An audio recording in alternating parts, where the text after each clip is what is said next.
Chapter 825. The Empyrean fairy slowly turned around and calmly looked at the sword god. "You're not my match. I advise you not to make a move. Otherwise, you'll be the one to suffer." Her tone was extremely calm, but the words deeply provoked the sword god. He said fiercely, so young, yet so arrogant and conceited. The Empyrean fairy couldn't be bothered to argue.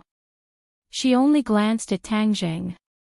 Seeing that he was fine, she said, "You're not the sword god's match." Tang Zheng wasn't discouraged. The sword god was an expert who had been famous for a long time. It was only natural that he wasn't his match.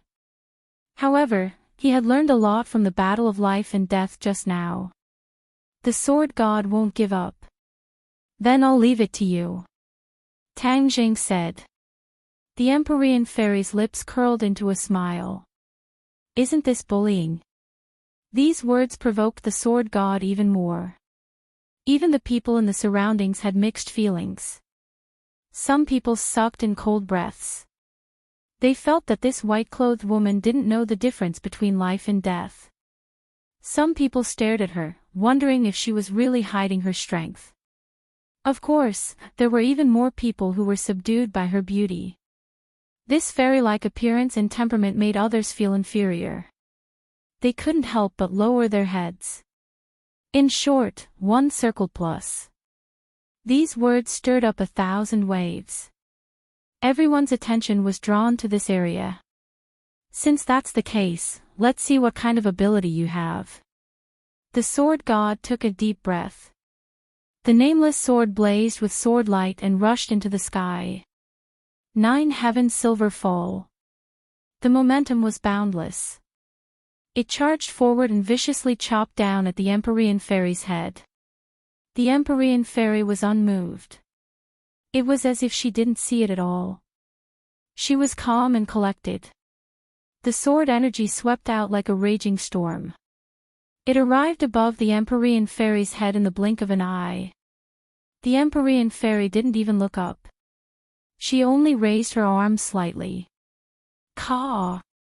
With a crisp sound, the Empyrean fairy caught the nameless sword between her slender fingers. All the violent sword chi immediately disappeared, and the nameless sword turned back into an ordinary wooden sword. The sword god's complexion changed greatly, becoming incomparably pale.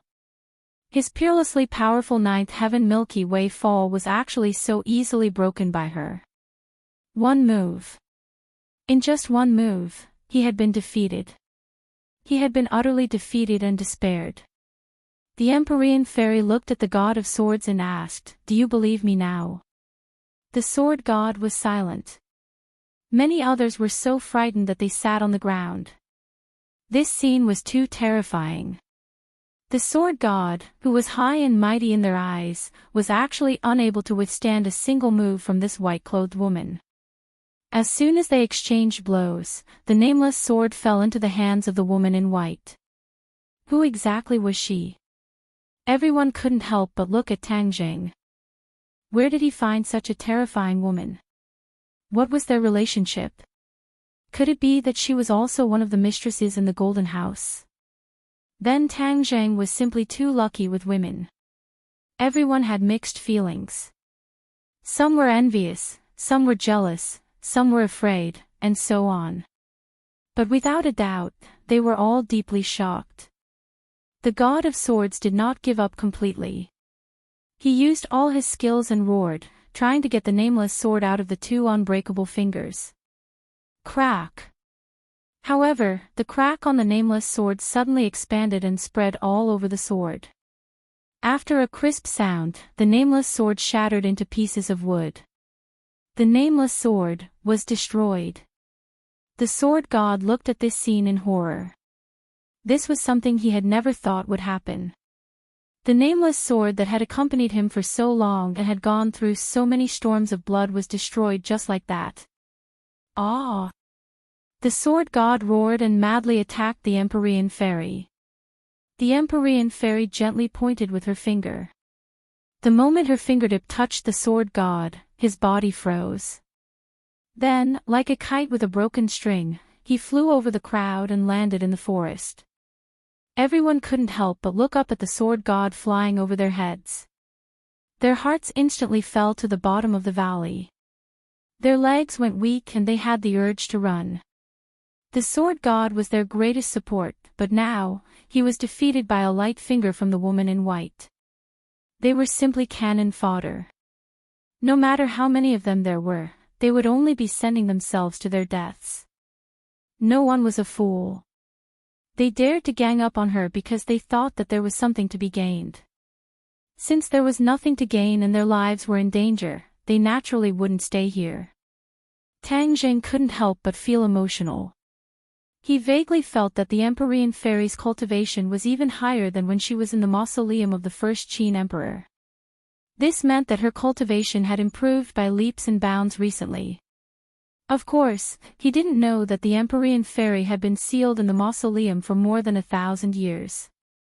After she woke up, her cultivation was sluggish, so she didn't display her true strength in the battle in the mausoleum. Of course, the Qin first emperor also had this problem at that time. That was why Tang Jing was able to escape from the Qin first emperor's hands and turn the tables. Suddenly, a delicate cry entered Tang Jing's ears, interrupting his train of thought. He abruptly turned around and saw Yi Dingdang in a precarious situation. He immediately leaped up and charged over, the battle's soul sword attacking Yi Xuanji with lightning speed.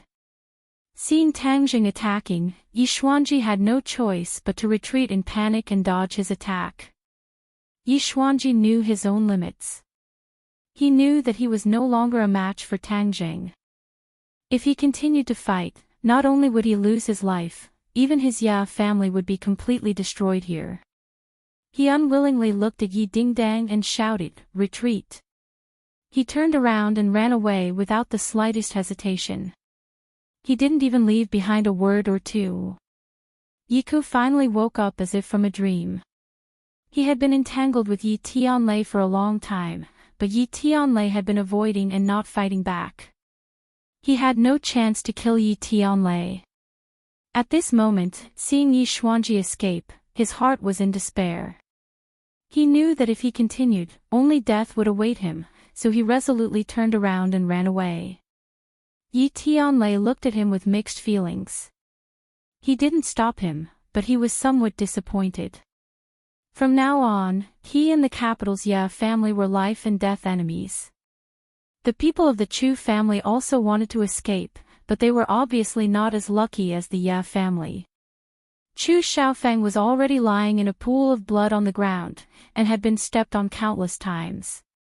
As for Chu Mingxian, his sunset blade technique had already been broken by Qin Badian and Yan Qishan. Qin Badian punched him in the chest, and his chest instantly caved in, killing him on the spot. At this point, the Chu family's direct line of descent had completely fallen, and the Chu family no longer existed. Seeing this scene, the others ran even more crazily, wanting to escape from this place. Tang Jing did not pay attention to these shrimp soldiers and crab generals, but instead searched for Song Jinan's figure in the crowd. This time, he absolutely could not let this big tiger return to the mountain. Sure enough, when Song Jinan saw that the sword god had been defeated so cleanly, he actually mixed into the crowd and wanted to quietly escape. Tang Jing snorted coldly, his figure flashed and chased after him, shouting, "Song Jinan, where are you running to?" Not only did his son die, his grandson was also heavily injured, and now even the sword god that he had invited had been defeated. All of the chips in his hands were gone. Then what right did he have to compete with Tang Jing? Of the 36 stratagems, leaving was the best stratagem. Hearing Tang Jing's shouts from behind him, Song Jinan was scared out of his wits. He did not even turn his head as he madly ran, trying to escape from Tang Jing's pursuit. However, in front of the shrinking ground into an inch technique, his speed was too slow. In the blink of an eye, Tang Jing had caught up to him and slashed out without hesitation. Tang Jing swallowed the 9 transformation soul recovery pill, his injuries had healed, and his fighting strength had naturally recovered to its peak state. With this slash, the exhausted Song Jinan was simply unable to block it, and could only subconsciously counterattack. Bang! The sharp edge of the sword landed on his arms, and the bone-deep wounds immediately burst out with blood. Song Jinan screamed miserably, staggered, and fell to the ground, his face bruised and swollen. He wanted to get up again, but the War Soul sword was already pressed against his chest.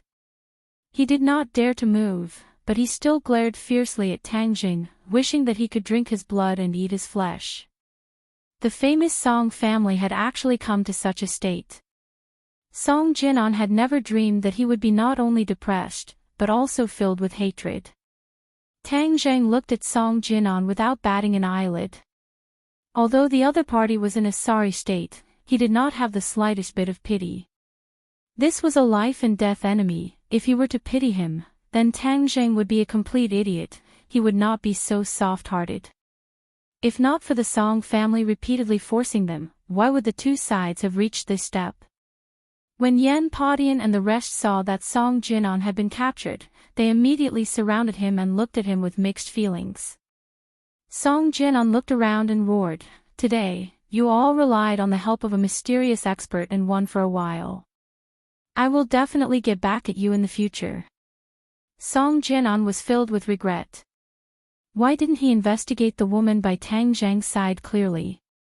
Silently, such a heaven-defying expert had appeared in the capital. This was the root of their failure. If he had known about the existence of the Empyrean fairy, he would definitely have prepared a countermeasure and would not have been so passive. Tang Zhang looked at him with disdain, and said, "You still want to get back at me in the future? Dream on, do you really think you have a chance to escape from me?" Song Jinan was startled, and exclaimed, "You dare to kill me?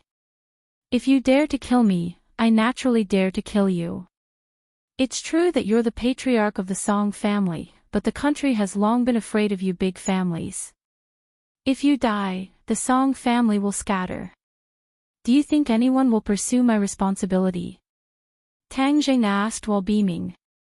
Song Jinan's heart turned cold. The influence of the few great families was indeed great, and they could even influence the political situation or the formulation of policies. However, relying on their luxuriant foliage and deep-rooted roots, the authorities could not do anything to them. However, he must have hated them to the bones for a long time. He wished that they would all collapse so that the authorities could take over many of their businesses. The existence of the few great clans was a product of history and was not something that happened overnight. However, a great clan would need dozens or hundreds of years to develop and strengthen, but if it was destroyed, it could be done in an instant. This was something that had been proven through historical practice.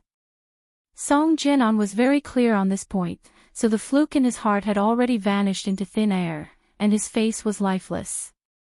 Tang Jing did not want to waste words with him, and directly said, "You brought all of this upon yourself. If not for your Song family repeatedly trying to kill me, how could I have destroyed your Song family? Go to hell." Puff. Chapter 826. Everyone had different expressions when they saw Song Jinan fall to the ground and die, especially Yan Padian. He had fought with Song Jinan for many years, but he never thought that it would end like this. He secretly rejoiced at how wise his choice was back then. Tang Zhang was indeed worthy of his investment and reliance. After all, he had the help of many mysterious experts. With that thought, Yan Padian subconsciously turned his head to look at the Empyrean fairy.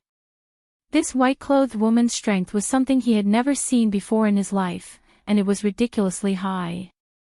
To have such a cultivation at such a young age, it was truly hard for him to imagine. He couldn't help but shake his head in disappointment. This world had really changed, and he was somewhat unfamiliar with it. Clean up the battlefield. Yan Padian put away his emotions and ordered in an orderly manner. This area was in a mess. Blood was everywhere, and there were also many corpses. This time, both sides had suffered casualties, but the enemy's casualties were even heavier, especially those with prominent identities. Tang Jing swept his gaze across the ground, and asked, "Where's Song Yu?" Song Yu. He's gone. Yan Luyun rummaged through the ground, but there was no Song Yu at all. Tang Zhang's face darkened, and said, he actually escaped. Let's chase after him. Yan Luyun suggested. Tang Zhang shook his head. Song Yu was incomparably crafty, who knows how long he has been running for. It was like looking for a needle in a haystack, so how could he chase after him? However, the Song family was already finished, and Song Yu was a stray dog. As long as he appeared, he would definitely be discovered, so Tang Zhang was not in a hurry. What he was concerned about was the life and death of the sword god. The sword god had flown into the distant forest, and his life and death were unknown. He immediately looked at the Empyrean fairy and asked, how are the injuries you inflicted on the sword god? The Empyrean fairy's expression was indifferent as she said, he will definitely die. Hiss. Many people sucked in a breath of cold air. Such a simple strike was actually able to kill the sword god without a doubt. How powerful was this confidence and strength? It made people feel ashamed of their inferiority. Tang Zhang believed in the Empyrean fairy's strength, but he wanted to confirm it. I'll go and take a look. I'll go with you. Yan Padian impatiently followed. When the two of them arrived at the small forest, it was completely empty. There was only a pool of blood left on the ground. Just now, the sword god had fallen here. It seemed like he still had a breath of life left, and had desperately escaped. But since the Empyrean fairy had already decided to end his life, Tang Zhang did not want to dwell on this issue. Yan Potion's injuries were not heavy. Looking at the blood, he looked around and asked with a sigh, the insufferably arrogant sword god was defeated so badly. Your friend said that the sword god will definitely die. Do you think that's believable? Yan Padian did not understand Empyrean fairy's strength, so he asked. Tang Zhang nodded solemnly. Yes. Yan Padian was flabbergasted. The sword god was sentenced to death just like that. He sighed and asked nervously, may I ask who that white-clothed woman is? Her name is Fu Yao, and she's my friend. She's staying here temporarily. Fu Yao. Yan Padian firmly remembered this name, but there were no legends about this name in the martial arts world. However, in the future, the world would definitely know that the famous sword god was killed by a white-clothed woman. When the two of them returned to the villa, everyone was busy cleaning up the battlefield. With such a huge battle, the police did not come, giving them enough time. Otherwise, it would definitely cause panic. Empyrean fairy had already returned to the villa, and the other women carefully walked out. Looking at the mess in front of them, other than Marshall, the others felt their stomachs churn, and had the urge to do evil. Are you guys all right? Tang Zhang saw their pale faces and hurriedly asked. The few of them stammered and shook their heads, saying that they were fine. Since the Empyrean fairy had pointed out that Tang Zhang's intention of leaving them behind was to train them and let them adapt to this kind of scene, naturally no one would back down. Tang Zhang heaved a sigh of relief. The impact of all of this on them was self-evident, but he didn't have any good ideas. He could only use such a crude method to teach them a lesson. We weren't able to help you. Fong Shishir was the first to reflect on herself in shame. The others were all worried. Tang Zhang smiled faintly and said, there's no need for you to do anything to take care of them. The few of them had resentful expressions on their faces as their gazes involuntarily landed on Yidingdang's body. Without a doubt, Yidingdang's valiant and heroic appearance had left a deep impression on them, causing them to feel ashamed of their inferiority. Yidingdang was also a woman, so how could she be so powerful? Helping Tang Zhang. Actually, this was not to say that they were cowards, but rather that the education they received and the environment they grew up in was different. Yidingdang was from a martial arts family and had practiced martial arts since she was young. Brandishing blades and guns, fighting and killing was a common thing.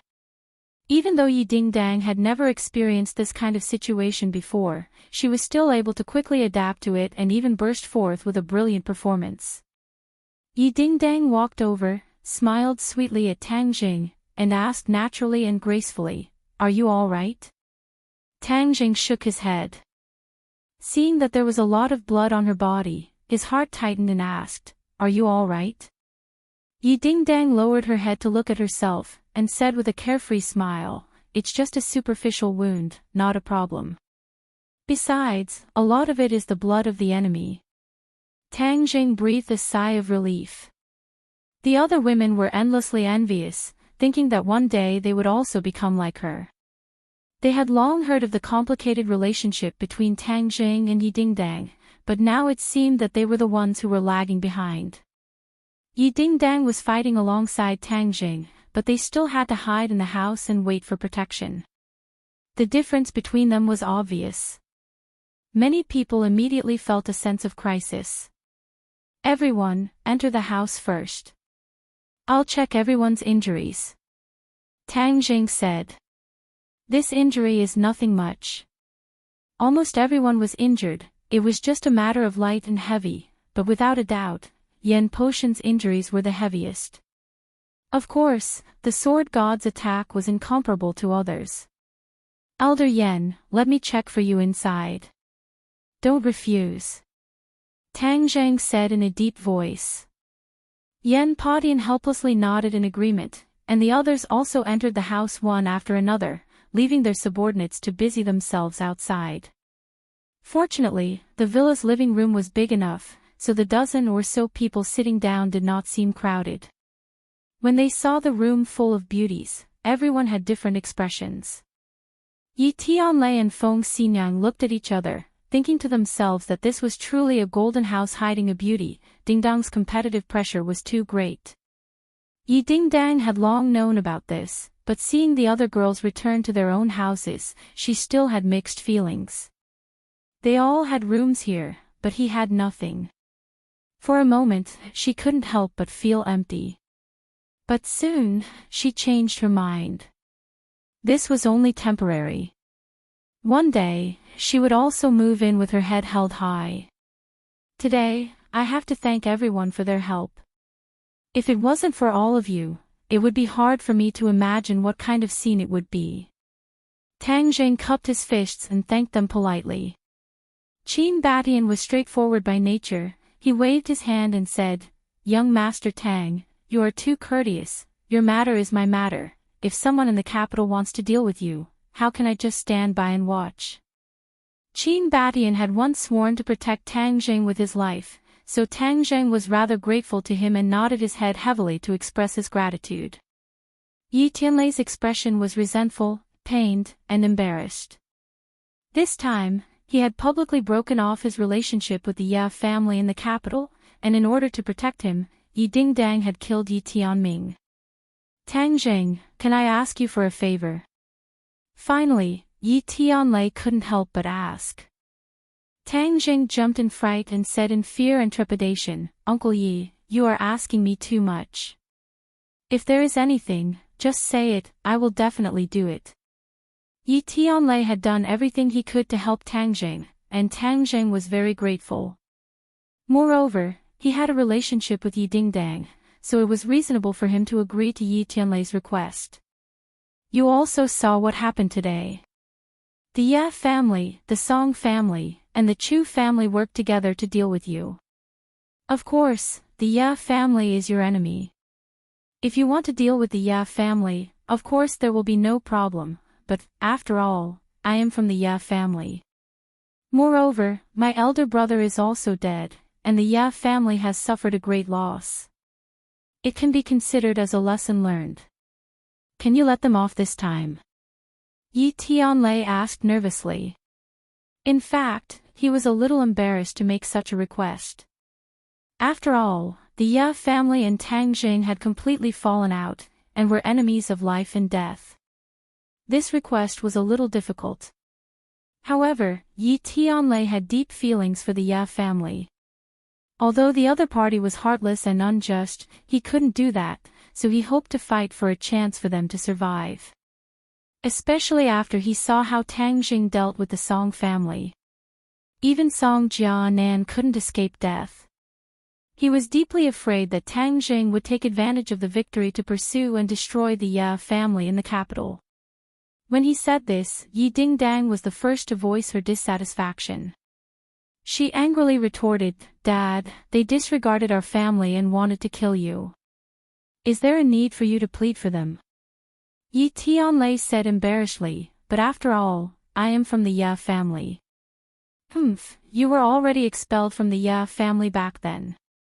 After so many years, have they ever cared about you or us? Do we have to be so considerate of them?" Ding dang. Feng Xinyang couldn't stand it anymore. "Stop talking." She knew her husband best. Yi Tianlei was loyal and righteous. Although he had left the Ya family, his feelings were still there. If he didn't plead for mercy for the Ya family, then he wouldn't be the real him. Everyone looked at Tang Jing in unison. The life and death of the Ya family in the capital were all in his hands. How would he choose? Of course, Tang Jing understood the harm of the Ya family. However, Yi Tianlei was pleading for mercy for the Ya family. If he rejected, wouldn't it hurt his feelings? Moreover, Yi Tianlei's identity was special. He had to consider their feelings. After this battle, the Ya family's vitality has been greatly damaged. Although they hate me, they won't dare to act rashly. Otherwise, the Song family will be their example. Tang Jing thought to himself. Suddenly, he had a flash of inspiration. He thought of another problem. If the Song family and the Chu family were finished, the government would be very happy. They would be impatient to take over their businesses. Then, of the 4 major families in the capital, only the Ya family and the Yen family would be left. The pressure on the government would be greatly reduced. However, if the Ya family was destroyed, only the Yen family would be left. How would the government deal with the only remaining Yen family? Get rid of them quickly. Tang Jing immediately thought of this word. The government would definitely not allow the situation of the 4 major families to arise again. Therefore, if only the Yen family was left, then they would definitely get rid of them without hesitation. After all, the influence of one family was much smaller. If there was still the Ya family, then the government would definitely be afraid and wouldn't dare to act rashly. Chapter 827. Seeing that everyone was looking at him with burning gazes, Tang Jing muttered to himself, "Uncle Yi has pleaded for mercy, so I will naturally agree. As long as the Ya family in the capital no longer provokes me, I can spare them this time." Hearing that, Yi Tianlei was wild with joy, and hurriedly thanked him. "Tang Jing, thank you so much." Although many people thought that this was too risky, Tang Jing had already made his decision, and they could not change it. However, many people were very touched. After all, Tang Jing cared a lot about their feelings, and even took the risk to agree to Yi Tianlei's request. Yi Dingdang was indignant. She wanted to say something but hesitated, but looking at her father's expression, she swallowed her complaints back into her stomach. "Elder Yen, let me check your injuries first." Seeing that Yen Padian was exhausted, Tang Jing hurriedly placed his hands on his wrist, and his heart could not help but tremble. In the battle with the sword god, Elder Yen was severely injured, and it was mainly internal injuries. If he was not careful, it would affect his future cultivation. This injury was caused by him, so Tang Jing naturally could not stay out of it. Thus, he took out a 9 transformation soul return pill and said, "Elder Yen, after consuming this pill, your injuries will be fine." The 9 transformation soul return pill was extremely precious, but in order to treat Elder Yan's injuries, he would not be stingy. Yen Padian had just witnessed the effects of the 9 transformations soul return pill with his own eyes.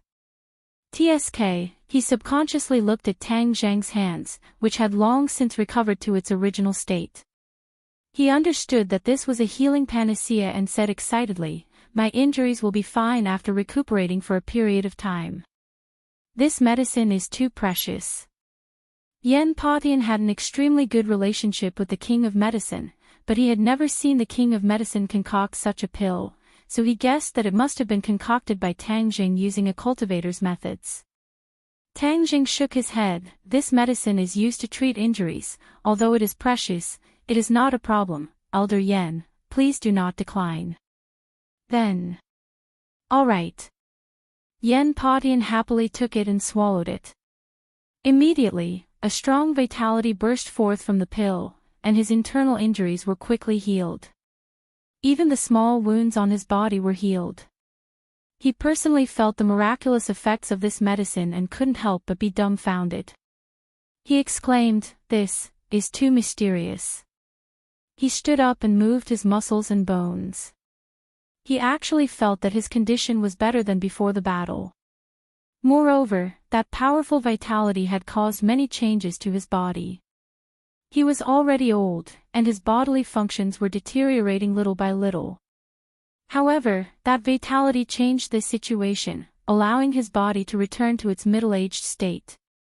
Tang Jing, thank you so much. He couldn't help but grab Tang Jing's hand and nodded his thanks. Tang Jing faintly smiled. The 9 transformation soul restoration pill was far too rare, or else he would have gifted everyone one. Elder Yen, you were injured because of me. This is what I should do. Actually, I still took advantage of you this time. Although I put in a lot of effort, my gains are far greater than this. Yen Patian said sincerely. He was already old, and his bodily functions had deteriorated severely. Although he was already a grandmaster martial artist, it was extremely difficult for him to advance any further. His cultivation showed signs of stagnation.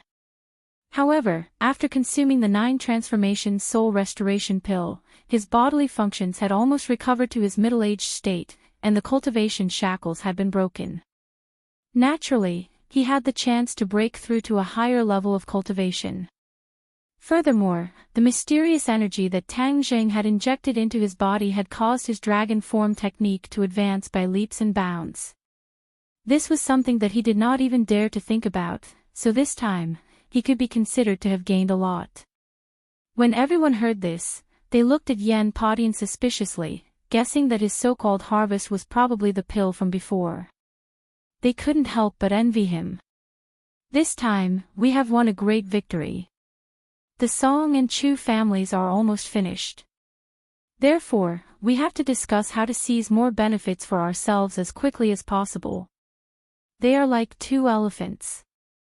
No matter how much we eat, they will benefit us greatly. Tang Jing said in a deep voice. After the battle was over, they would naturally share the benefits.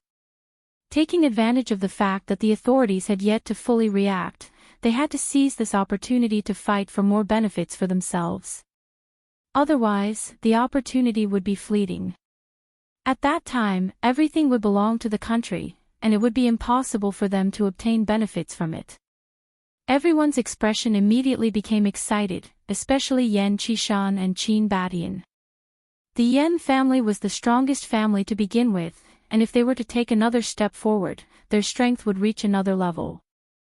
As for Qin Batian, his strength was not weak either, but compared to the other great families, he was still lacking.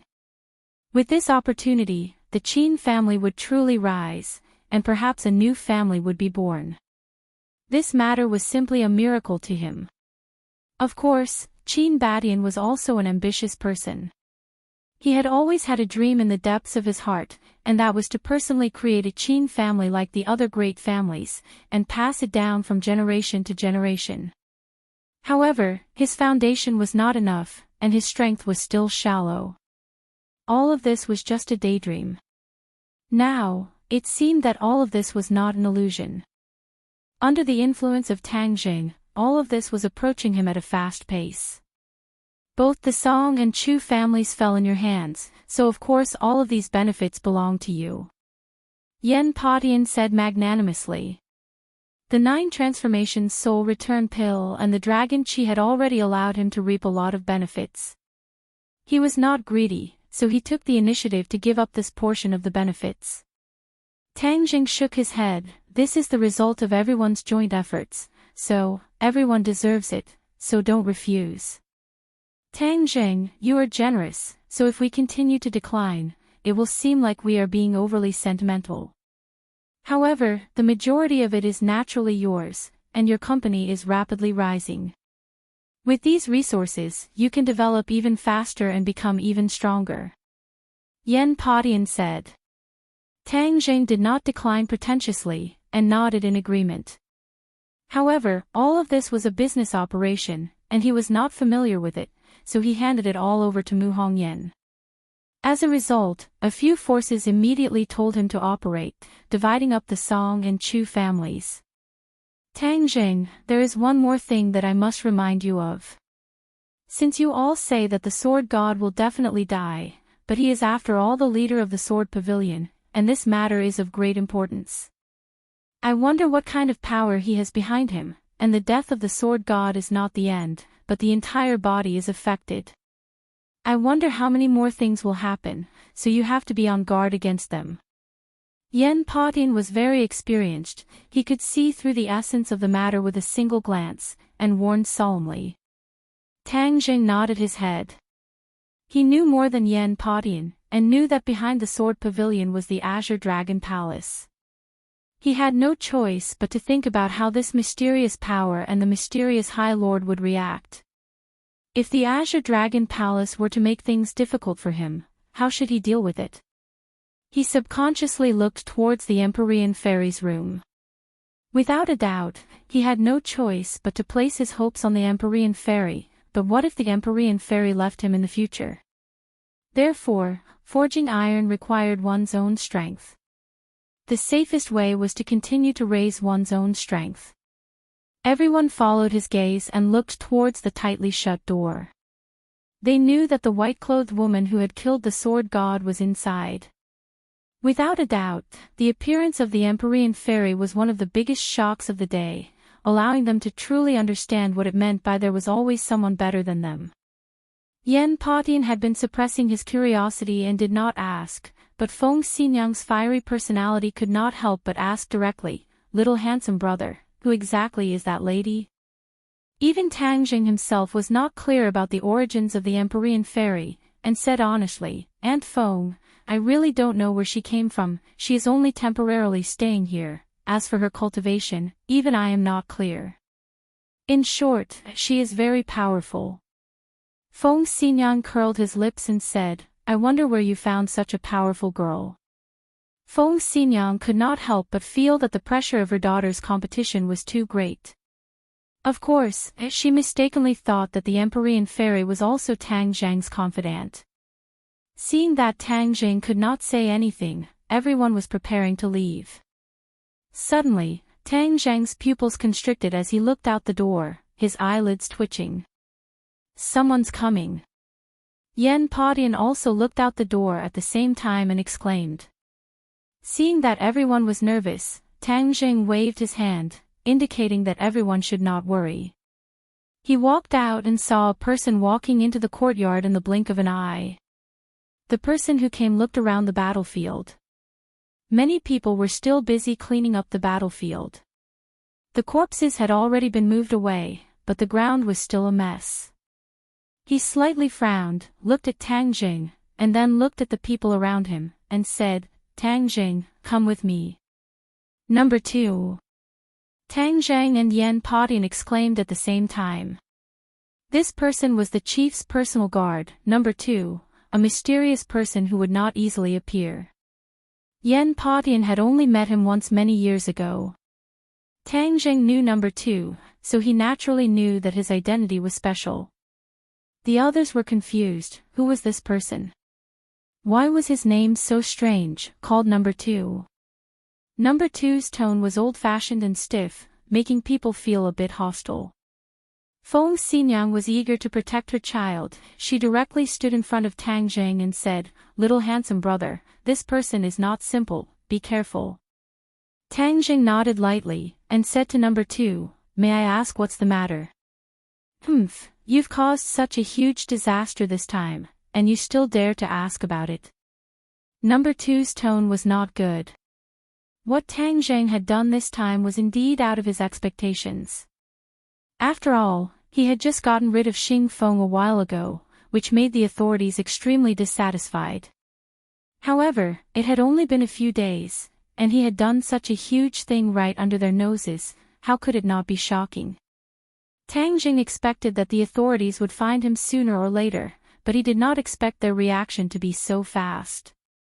He pointed to the battlefield and said indifferently, "This is not what I thought, and is not under my control." "You saw it too. This is my residence. Someone is trying to do something to me. I am only trying to protect my life and counterattack." After all, this was the capital, and the authorities were extremely powerful. Tang Jing naturally could not cause their counterattack, otherwise, things would be terrible. That was why he gave an explanation. "It's useless for you to say this to me. Let's talk about it when we get there." Number two did not appreciate his kindness and continued to speak coldly. "We can't go, we're not friendly," Feng Xinyang advised, and the others also nodded in agreement. Only Yan Padian had a serious expression, and reminded him, "I'm afraid number two is passing on that person's words." "I know, I'll go with him. Don't worry, this is within my expectations. You guys should hurry up and implement what we just discussed. There's not much time left," Tang Jing warned. Yan Padian immediately understood that the authorities would definitely interfere and had to act before them. Thus, he entrusted him with the task, "Then you should be more careful." Chapter 828. Sword God slowly woke up and saw that he was lying in a broken room. There was a person squatting not far away. His clothes were stained with blood and his head was buried in his knees as he squatted on the ground. Sword God placed his hands on the ground and tried to stand up, but he felt his body go soft. With a putong sound, he fell to the ground again. That person was suddenly startled like a bird startled by the twang of a bow. His eyes were filled with fear and his handsome appearance had long been replaced by fear. This person was the escaped Song Yu. "Master." Seeing Sword God wake up, Song Yu quickly came over and supported Sword God. Sword God was injured and his aura was weak. He was just like an ordinary old man.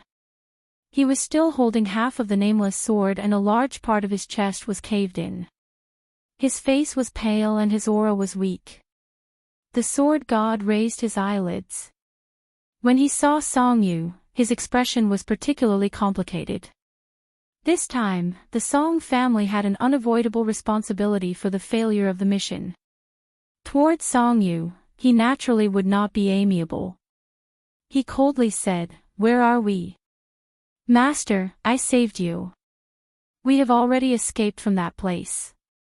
This is a rural area in the suburbs. No one can find us." Young Master Song would never set foot in this kind of dirty and messy place before. However, in order to escape, he had no choice but to come here. "Where are the others?" Sword God asked. Song Yu's eyes turned red and he began to cry, "Woo, Master, my grandfather and father are both dead. The others either died or escaped. I don't know." This time, he came to kill Tang Jing with full confidence. He never expected that things would turn out like this. He was completely defeated and even Sword God was heavily injured. Sword God's expression darkened. Without a doubt, this was the most miserable time since he started cultivating. However, when he saw Song Yu, who was usually insufferably arrogant, crying like a woman, Sword God Wuming was furious. He shouted angrily, "You're a man, yet you're crying like a woman." Song Yu's crying stopped abruptly as she looked at the Sword God in silence. If it weren't for your Song family, how could I have become like this?" The sword deity was furious. Song Yu immediately buried her head in her chest, but her hands were clenched into fists.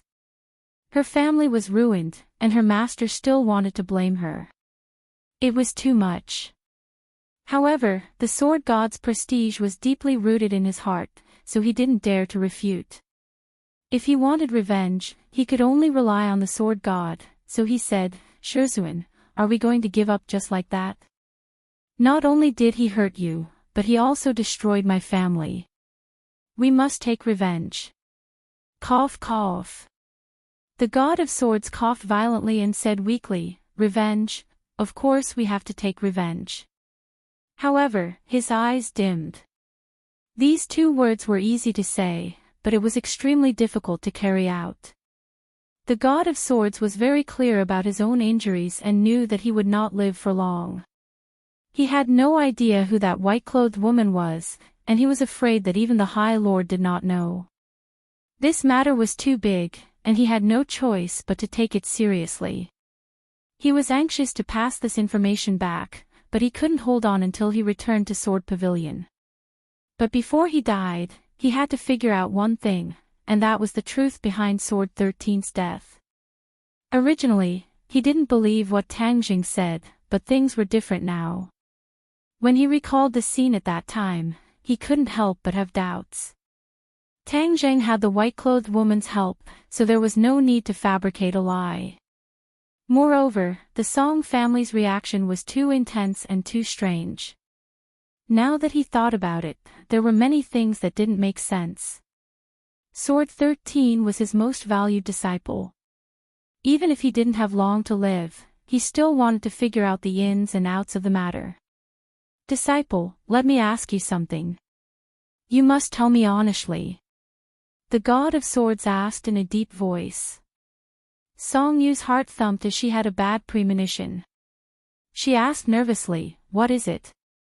The god of swords looked at Song Yu with a burning gaze. Although he didn't have long to live, his gaze was as sharp as the edge of a sword. Song Yu still couldn't look straight at him. He asked firmly, "How did your eldest senior brother, Sword 13, die?" Song Yu panicked and said hesitantly, "Master, didn't you already know that eldest senior brother? Wasn't he killed by Tang Jing?" "Is that so?" the god of swords asked. "This." Song Yu panicked and hesitated for a long time before nodding hesitantly, "Yes." Nonsense. Although the god of swords and Song Yu hadn't been together for a long time, he still understood him. Looking at him like this, how could he not know that he was lying? Immediately, he believed what Tang Jing said. The death of his eldest disciple was probably related to the Song family. "Do you still want to hide it? Raise your head and look into my eyes. Tell me, is what Tang Jing said true? You didn't come out and let Sword 13 go out alone?" the god of swords asked fiercely. Song Yu was so scared that her soul was about to fly away. She knelt on the ground and cried, "Yes." The god of swords' eyes widened. His breathing quickened and he coughed non-stop. So this was the reason for the death of his eldest disciple. The Song family hid and pushed Sword 13 out. Although Sword 13's attainments in swordsmanship were extremely high, he had one thing in common with the god of swords, and that was that he loved the sword as if he was infatuated. He wasn't very smart about the ways of the world, so he was tricked by the Song family. "Master, you. What's wrong?" Seeing that the god of swords was coughing non-stop, Song Yu hurriedly asked. The god of swords finally stopped coughing. He looked fiercely at Song Yu and said, "I really regret taking you in as my disciple. Your Song family actually caused the death of Sword 13.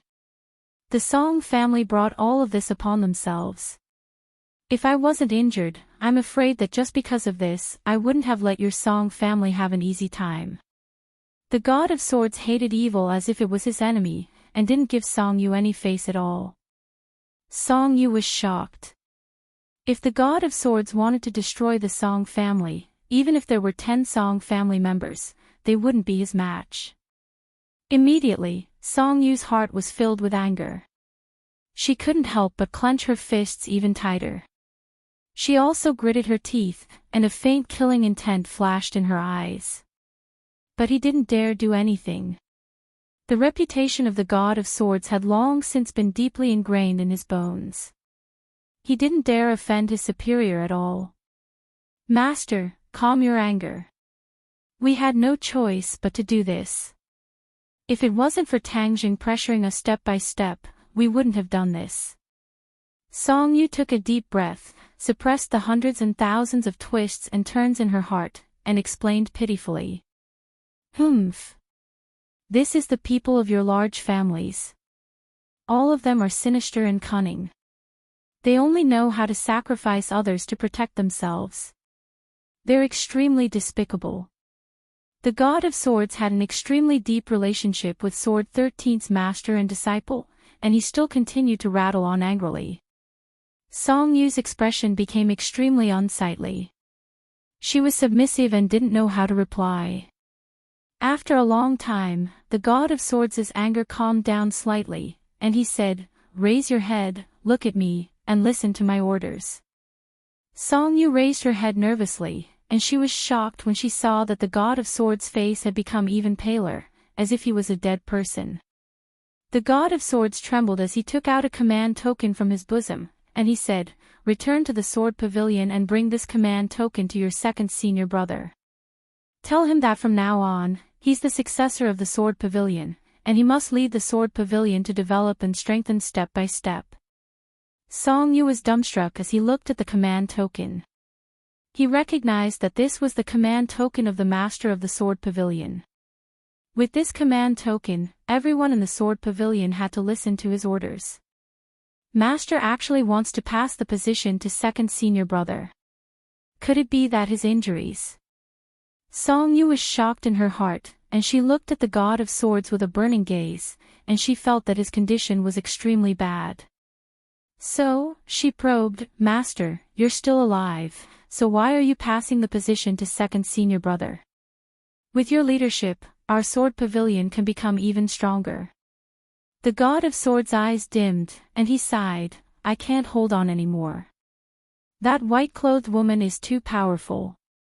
That attack directly cut off my vitality.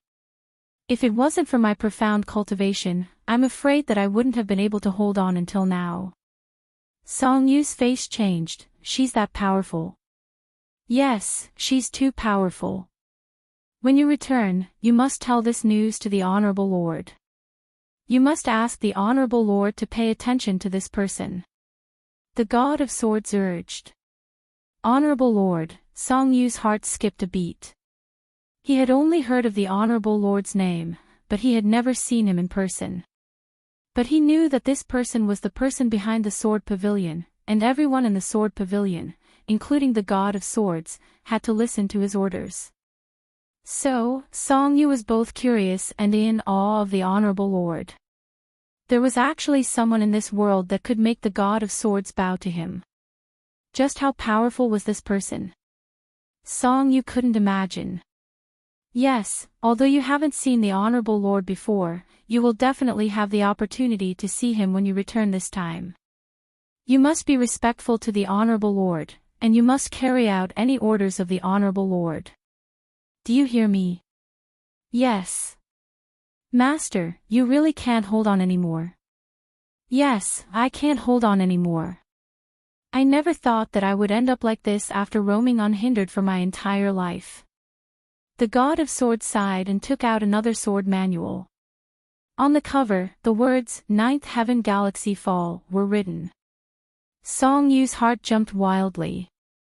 He was very clear that this was the most powerful sword technique that his master was most proud of. He had relied on this sword technique to win against Tangjing. Could it be that master wanted to pass this sword technique down to him? Song Yu's little heart was incomparably excited, and his face flushed red. Unexpectedly, the God of Swords' next sentence caused his heart to fall to the bottom of the valley, and his face immediately froze. "Give this Ninth Heaven Galaxy Fall sword technique to your second senior brother. There are many of my comprehensions of sword techniques in it. Let your second senior brother properly comprehend and cultivate it, and strive to achieve great success as soon as possible." It's not for me. Song Yu asked in disappointment. Your Song family caused the death of Sword 13, and I was also implicated because of this. Do you still want me to pass down my lifelong knowledge to you? Wishful thinking. The God of Swords reprimanded mercilessly. Normally, he would also reprimand his disciples like this, and no one dared to talk back. Therefore, this habit had been formed, and even if his life was hanging by a thread, he could not change it. Song Yu was furious, and thought to himself, "You're already at death's door, and you still want to reprimand me like this? Moreover, you're so biased, giving everything to second senior brother, and I have nothing. Unfair, unfair."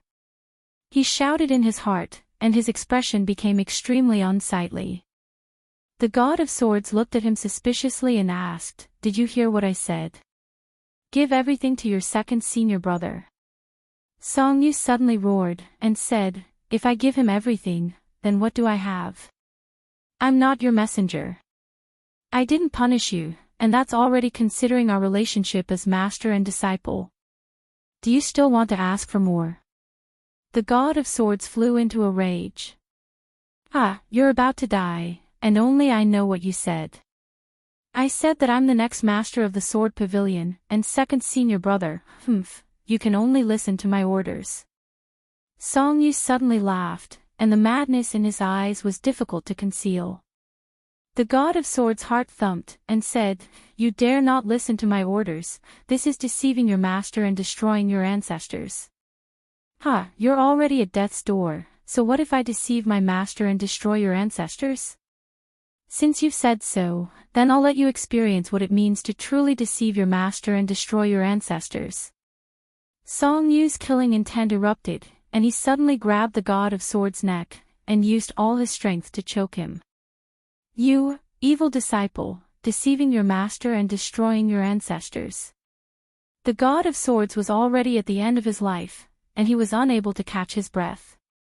He struggled weakly for a few times, and his eyes were wide open as he breathed his last. Chapter 829. Tang Jing once again stepped into the courtyard house that represented power, and many auras in the dark firmly locked onto him.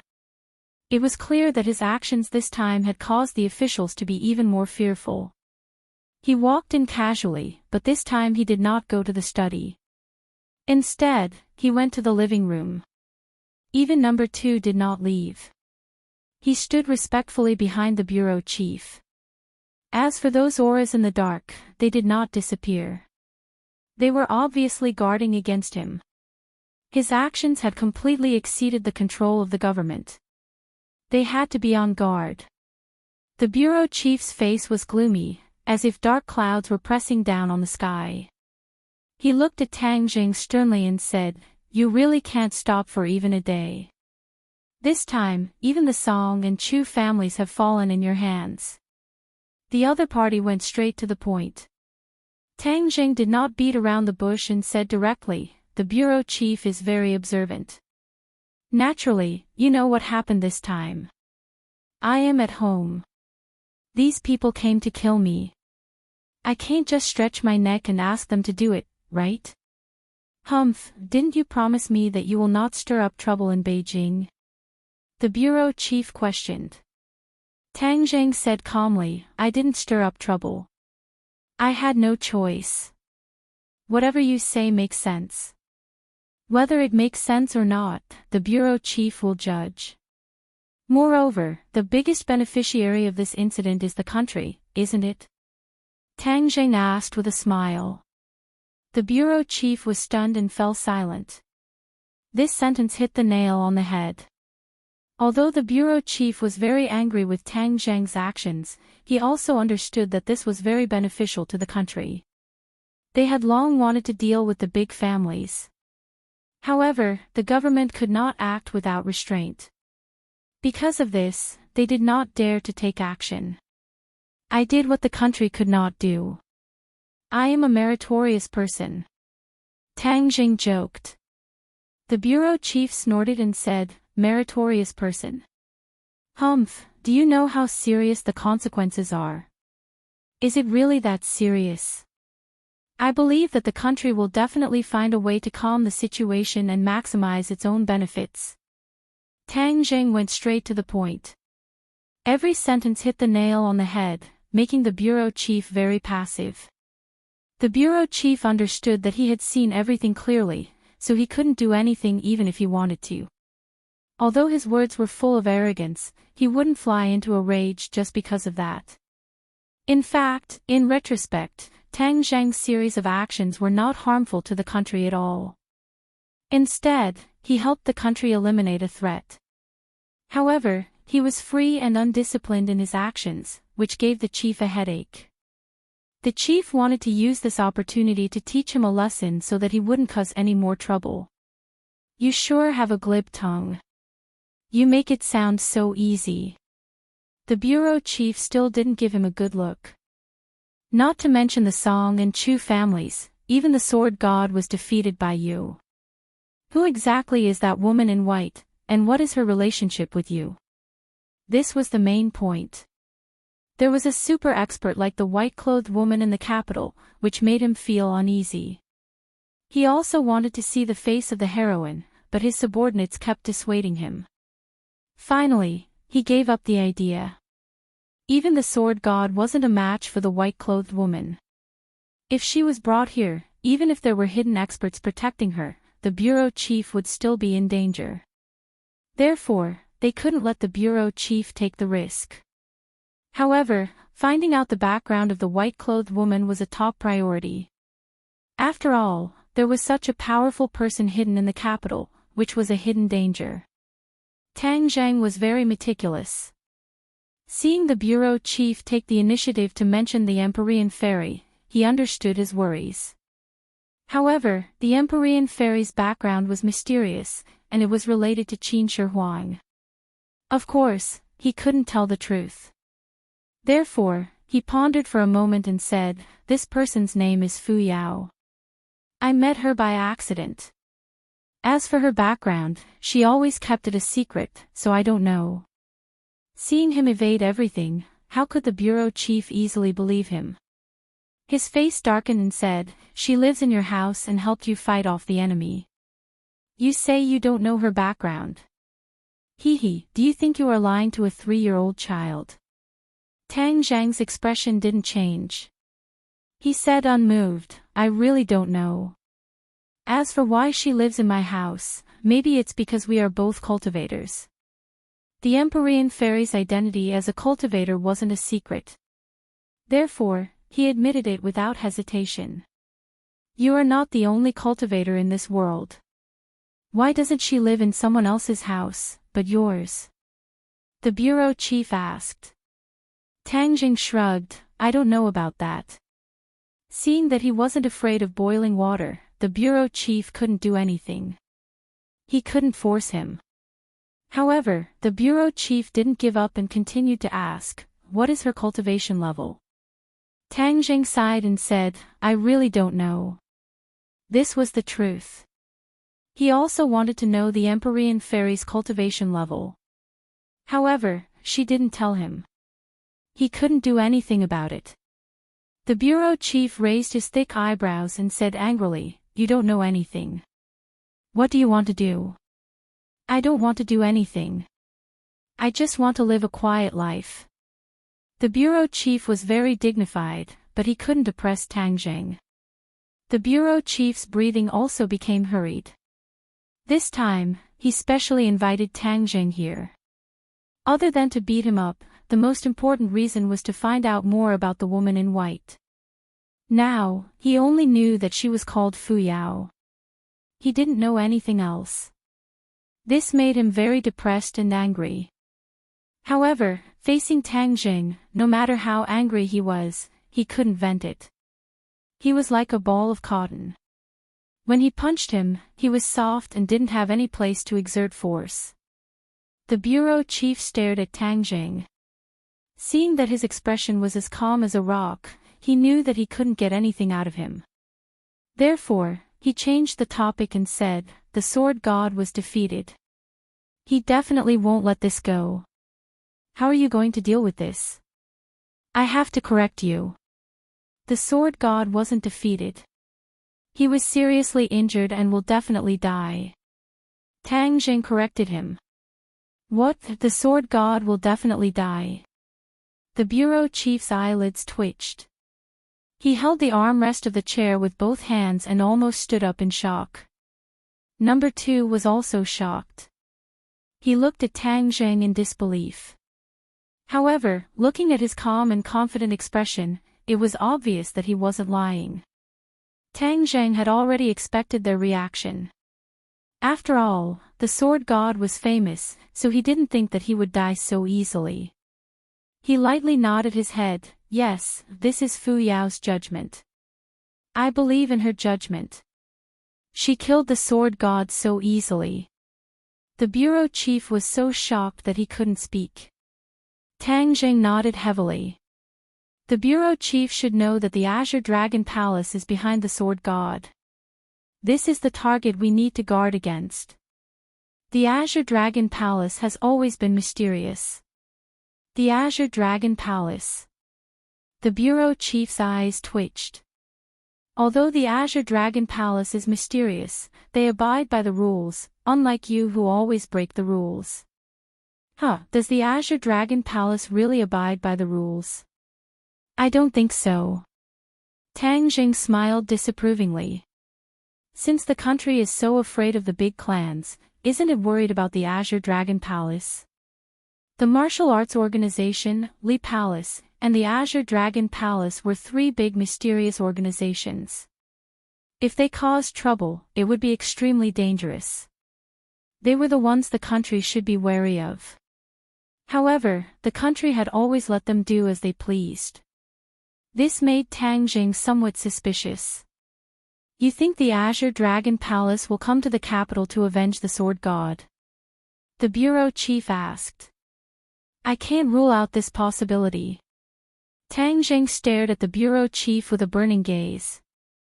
When that time comes, I'm afraid the world will really turn upside down. If the Azure Dragon Palace came to avenge him, Tang Zheng would of course use all his skills and fight to the death. When that time comes, the battle wouldn't be as simple as this one. The momentum would definitely be greater, and the range of influence would be wider. The shock and impact on the ordinary people would also be greater. Moreover, for something like this to happen in the capital, it wouldn't be a glorious thing for the country. Tang Zheng made it clear in advance so that the government wouldn't think that it was all his fault. You don't have to worry about this.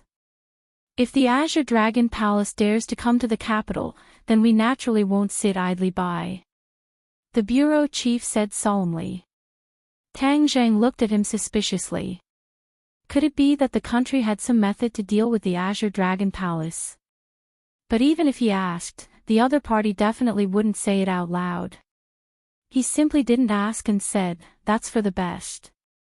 As long as the Azure Dragon Palace didn't come to the capital, then the woman by his side would at least be safe. If there's nothing else, then I'll take my leave. Tang Zheng said. The bureau chief looked at him sternly and said, calm down. If you continue to cause trouble, it won't be so easy to get away with it. Tang Zheng understood that if it wasn't for the fact that the country could profit from this and didn't harm the government's interests, it wouldn't be so easy for Tang Zheng to escape so easily. In short, Tang Zheng's actions didn't touch the country's bottom line. In fact, the country even profited from it. This was the reason why the balance between the two sides wasn't broken. Number 2 sent Tang Zheng away. The bureau chief returned to the study. There was a person sitting lazily on the chair, wearing a mask, the lord of the Azure Dragon Palace. He was actually also in the capital. If Tang Zheng knew, he would definitely be very surprised and even afraid. If the lord of the Azure Dragon Palace had participated in this battle, the outcome would have been uncertain.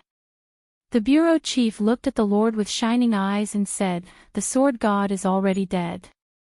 The lord's eyes flickered slightly, but he said calmly, the sword god was only one step away from the martial king realm, but he stopped here. What a pity. Aren't you surprised and angry? The bureau chief asked curiously. The lord said indifferently, I'm a little surprised. I didn't expect that without Tian Chanzi by his side, Tang Zheng would have the help of a woman in white. I'm afraid he didn't tell you who she was, right? You guessed correctly. He's tight-lipped. It's not easy to get information from him. The bureau chief paused. But why didn't you make a move this time? How can a mere Song family be worthy of me making a move? Moreover, this time was also out of my expectations. There are times when you make a mistake, the bureau chief said with interest. You lost such a great general. What are you going to do? The Lord smiled meaningfully and didn't answer. No matter what your reaction is, the capital is the center of the country. The eyes of the whole world are watching here. There can't be a big mess, understand? The bureau chief said in a deep voice. The Lord looked at him deeply and said, You want me to wait for Tang Zheng to leave the capital before killing him? Chapter 8:30. The bureau chief looked deeply at the Lord and said, Don't tell me you won't take revenge for the sword god. The Lord did not answer, but instead asked, Tang Zheng has helped you a lot, why do you want to get rid of him? The bureau chief's mood was very complicated. Tang Zheng had repeatedly violated his will, and was a restless chess piece. Furthermore, he was getting stronger and stronger, and gradually got out of his control. If this kind of person was used well, it would be of great benefit. If not, it would be bad, or even backfire. This time, he destroyed the Song and Chu families, and his power would definitely increase greatly. It was unknown whether he would follow in the footsteps of the other big families and develop into a new family. As a superior, he naturally had to guard against such a situation. Therefore, the bureau chief's heart was very conflicted. Seeing that the Lord went straight to the point, he muttered, Tang Zheng is still a good young man, I am worried that you will kill him. The Lord smiled mysteriously, You don't have to worry, he can't die yet, he is of great use. The bureau chief raised his eyebrows and said, What's the use? The Lord was silent. Seeing that he couldn't get an answer, the bureau chief said, It's good that you don't touch him, then you can live in peace. Live in peace. The Lord smiled meaningfully, his figure flashed, and suddenly disappeared from the study room. The bureau chief looked at the empty study room, lowered his head, and fell into deep thought. In the following period of time, the capital was calm, and Tang Zheng's forces quickly divided up the forces of the Song and Chu families. However, the official reaction was also very fast, and within a few days, they also began to collect the remaining forces of the two families on a large scale. Tang Zheng's side chose to withdraw, but they had already eaten their fill and had reaped a lot of benefits. Song Yu disappeared and never appeared in the capital again. As for Tang Zheng's name, many people wanted to hug his thigh, but they had no way to do so. The Ya family had lost Yi Tianming, and their forces had suffered a setback. They were even more cautious, and even Yi Xuanji had become a person who did not leave the house. The Ya family's business was gradually handed over to Yi Ke to manage. It was unknown if it was because Yi Meiyu was frightened, but she actually began to restrain herself. She did not dare to mix around with her scoundrels, and her romantic affairs decreased by a lot. Smart people could tell at a glance that the Ya family was already going downhill. The Yen family was already strong, and now they were like a tiger that had grown wings. They were thousands of miles away from the Ya family. Another one that attracted the attention of many was Qin Badian. Qin Badian was originally a rising star of the younger generation, but there was still a large gap between him and the other major clans. But this time around, he took advantage of the situation to rise up and had a close relationship with Tang Zheng, causing many people to be jealous. Why didn't they have such good foresight, placing their chips on Tang Zheng so early? Now, it was time for them to reap the rewards. As for Tang Zheng's company, it was even more successful. It was developing extremely quickly in various fields, and its layout was becoming more and more grand. Even Tang Linger benefited a lot from it, and directly acted as the female lead of a TV series with a huge investment. Tang Zheng had nothing to do, so he had been cultivating at home. After all, he had gained a lot of insights from this battle. As for the others, they were even more so, as they worked even harder in their cultivation. Half of the energy in the spar had already been absorbed by Tang Jing. The innate qi in his body had become more and more vigorous, and his cultivation had increased greatly.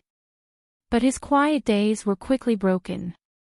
Yan Luyun called and said that someone had actually invited him, and asked young Master Yan to pass the message. This person was naturally not an ordinary person. Ji Wuxiang. When Yan Luyun said this name, Tang Zheng was secretly shocked. Although he had only met Ji Wuxiang once, he had a deep impression of him. Logically speaking, he also owed Ji Wuxiang a favor, so he naturally could not refuse this invitation. This time, the location of the meeting was not Ji Wuxiang's high-class club, but a Go club. Tang Zheng was not a Go lover, so when he saw this Go club, he could not help but be stunned. There was actually a private Go club nowadays, so he was afraid that this was definitely a business that was losing money. Yan Luyun seemed to have seen through his thoughts, and explained, "It is said that Ji Wuxiang is a Go lover, and this Go club has specially trained a group of Go players. It is said that there are many experts among them, and Ji Wuxiang himself is even at the level of a national master." Tang Zheng suddenly understood. With Ji Wuxiang's wealth and status, not to mention a Go club, even if there were 10 Go clubs, it would not be a problem for him to pay for his hobby. The Go club did not occupy a large area, and its appearance was like a Go piece. It was very exquisite, and it was quiet in the midst of chaos, with an elegant artistic conception. Ji Wuxiang quickly walked out to welcome him. He still had an ordinary appearance, and he looked like he would not be found in a crowd. It was a strong contrast to his identity. "Young Master Tang, please forgive me for not going out to meet you." Ji Wuxiang courteously welcomed him. Yan Luyun glanced at Tang Zheng. On the way here, the two of them had been speculating about the true purpose of Ji Wuxiang's invitation. In the end, Yan Luyun concluded that it was Tang Zheng's recent actions that had piqued his interest. It must be known that Ji Wuxiang had never taken the initiative to invite any of the previous great clans. This time, Tang Zheng had received such a courteous reception, which was unprecedented. This showed that Ji Wuxiang valued Tang Zheng even more than the previous great clans. But when they thought about it, Tang Zheng had stirred up the pool of water in the capital after entering it. Within a year, the situation in the capital had changed greatly, causing two great clans to be completely eliminated. To many people, this was simply impossible, but Tang Zheng had made the impossible possible. It could be called a miracle. As for Ji Wuxiang's true purpose, they still could not guess it. They could only take it one step at a time. Tang Zheng cupped his fists and said, "Manager Ji is too kind. Young masters, please follow me. The Go Club is simple and crude, so please don't mind it." Ji Wuxiang led the way in front. Yan Luyun chuckled and said, "Manager Ji, if your Go Club is considered simple and crude, then we are living in a thatched hut. Young Master Yan is joking. This Go Club is where I usually go when I like to be quiet. It's just that I don't know if we have neglected the two of you by meeting here." Ji Wuxiang said courteously. Tang Zheng lightly said, "Manager Ji is too polite. I am a boor and know nothing about Go, but I can still see that this place is not ordinary. It has really opened my eyes." As they chatted, the three of them arrived at a large hall. There were many Go players sitting there. They were all focused on playing Go and did not notice the three of them at all. Although Tang Zheng did not know much about Go, he could feel a killing intent from the Go board and could not help but be attracted. The Go players played very quickly and the game had many changes. The killing intent was awe-inspiring. The Go players' expressions were serious and their thinking time was extremely short. It could be seen that their Go skills were quite high. Yan Luyun knew a little about Go. Seeing these people play Go, his expression could not help but change. He said in a low voice, any one of these people would be an expert among experts. I wonder where Manager Ji went to find so many experts? Tang Zheng looked deeply at Ji Wuxiang. Go players could not be recruited with money. The difficulty of recruiting so many experts was not something an outsider could imagine. Ji Wuxiang calmly said, young Master Yan is too serious. Young Master Tang, if you are interested, why don't we play a game? Tang Jing shook his head, I don't know. That's a pity. Actually, I feel that Go skills are the same as martial arts. There are many profound principles within. The ancient said that the world is a Go game and we are all Go pieces. The world is actually playing a very big Go game. If you can comprehend the various profound principles of this Go game, it will definitely be very beneficial. You might even be able to play this huge Go game. Ji Wuxiang said tirelessly. Tang Zheng's eyes trembled as he said, the world is a Go game. Manager Ji's ambitions are great. Could it be that you also want to play this Go game? Ji Wuxiang laughed, I am just a person without the strength to truss a chicken. How could I dare to have such extravagant hopes? I just feel that young Master Tang is a dragon among men. You will definitely have the opportunity to comprehend this Go game and play this Go game.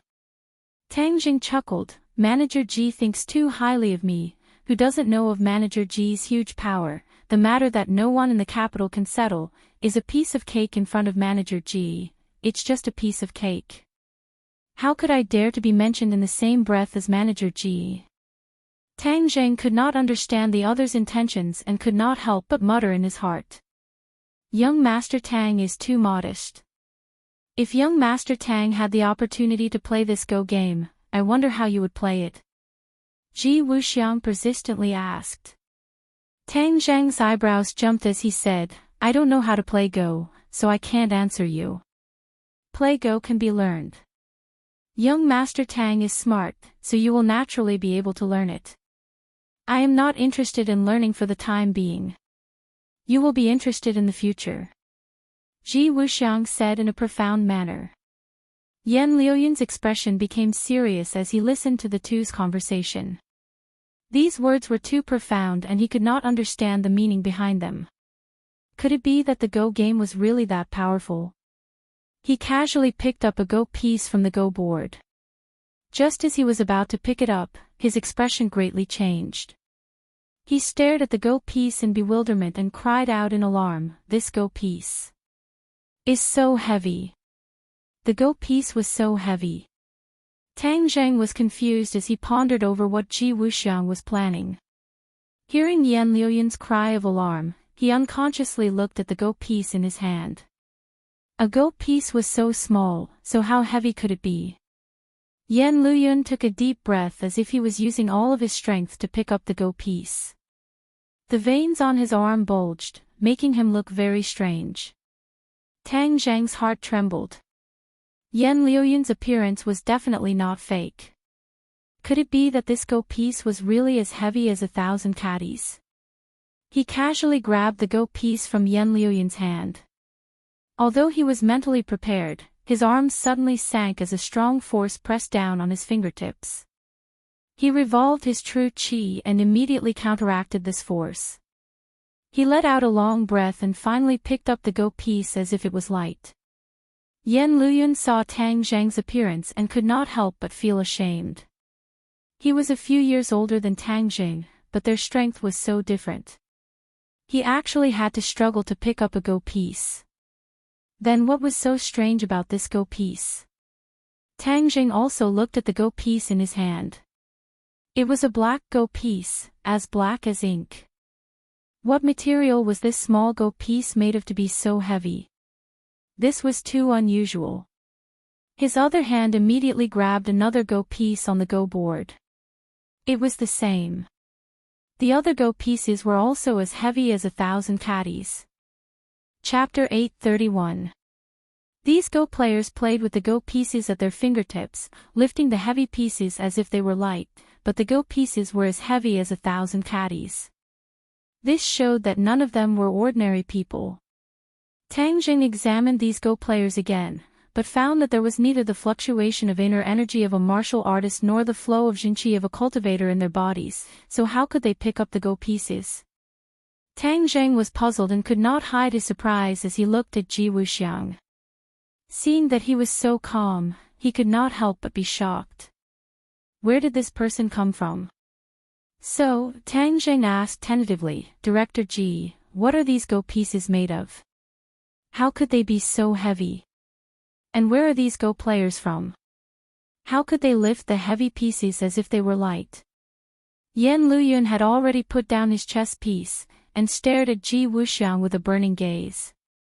The world had always said that Ji Wuxiang was extraordinary, and now that he had clearly felt this point, he felt that he was even more unfathomable. He naturally wanted to know the answer to this. Ji Wuxiang glanced at the Go players and smiled faintly. I don't know what these Go pieces are made of, but I'm not sure. These Go pieces are passed down from ancient times. I don't understand the things of our ancestors. Is that so? Tang Jing did not believe it. With technology so advanced, there were many ways to test a material. He did not believe that Ji Wuxiang had not done the relevant tests. Ji Wuxiang smiled amiably. If young Master Tang does not believe it, I can't do anything about it. This is the truth. As for these Go players, perhaps they are well versed in the art of Go, and their qi is compatible with the Go pieces, so they can pick up the Go pieces as if they are nothing. Tang Jing frowned and thought about Ji Wuxiang's words. Was this a lie, or did the so-called art of Go really exist? He thought for a long time but could not come to a conclusion, so he decided not to think about it. Ji Wuxiang smiled and said, Gentlemen, this way please. Let's go to the pavilion over there to drink tea. After passing through the hall, the Go players still did not take a second look. It was as if the Go game in front of them was everything to them and had the greatest attraction. Yan Luyun looked back 3 times with every step he took. He was shocked, but he couldn't figure it out. He followed the two to the pavilion. A tea set had already been prepared in the pavilion. A beautiful woman dressed like an ancient court lady was brewing tea. After she finished brewing tea for the 3 of them, she left the pavilion. President Ji's tea reception is truly a waste of God's gift. To me, the art of chess is the same as the art of tea. I know nothing about them. Tang Jing said. Ji Wuxiang clapped his hands and said with a smile, Young Master Tang, you're a man of true feelings. These tricks are only used to deceive the average person. You've already seen through the essence, so there's no need for these tricks to set you off. Hearing Ji Wuxiang praise him like this, Tang Jing felt a little embarrassed. His family was not well off when he was young, so how could he have the heart to learn these things? He was not like the children of a rich family who were proficient in the 4 arts. Seeing him talking about other things and not getting to the point, Tang Jing couldn't help but ask directly, President Ji invited me here today. What is the purpose of this invitation? To watch the Go game and drink tea. That's simple. Tang Jing did not believe it. Ji Wuxiang said with a smile, Young Master Tang has been busy recently and has gained a lot. You've been busy all day, so naturally you need some peace and quiet. There's nothing special about this tea house other than peace and quiet. So, I took the initiative to invite young Master Tang to have some peace and quiet. Tang Zheng looked at him meaningfully. His mouth twitched. Who are you trying to fool? He felt more and more that Ji Wuxiang was unfathomable. So, he said without batting an eyelid, Thank you President Ji for your kindness. I haven't thanked President Ji for his help last time at the club. It's just a small matter. I heard that Miss Tang Linger has been doing well recently and her path to stardom is broad. I really have to congratulate you. If I had such a sister, I would be very happy. Seeing him mention Linger, Tang Jing followed along and said, Linger likes these things. I will naturally do my best to satisfy her. Then Miss Tang Linger is really happy. Ji Wuxiang paused for a moment and then changed the topic. Tang Zhang is like the sun in the sky. If I may ask, what plans do you have for the future? Tang Zhang shook his head and said, what plans can I have? I'll just live a simple life. Hee, young Master Tang must be joking. You can do whatever you want. How can that be considered a simple life? Presumably, the capital and even the country will be in the palm of young Master Tang's hand. Tang Zhang's head bulged and he became vigilant. These words were a bit disgraceful. Chief Ji's words are exaggerated. This is my sincere truth. A man's pursuit is nothing more than power. With young Master Tang's strength, this power is not suitable. Tang Zhang's eyes became sharp as he stared at Ji Wuxiang and said, I am a law-abiding citizen. How can I do things that violate the law? Chief Ji's power is great, so of course you are not afraid of these rumors. I am afraid. Tang Zhang had not easily dispelled the government's fear of him, so he would not let others speak of him. As for why Ji Wuxiang mentioned these words, he really could not figure it out. In this world, only those with ability can live. Young Master Tang is young and full of vigor. Could it be that you do not envy the ancient emperors? Ji Wuxiang patiently said. I don't want to. This is a new era, not ancient times. It is better to speak less of such nonsense. If Chief Ji does not have any other matters, then we will take our leave. Tang Zhang had already sensed a sense of crisis. This Ji Wuxiang seemed harmless, but he was like a poisonous snake. He actually used such a disgraceful thing to seduce him.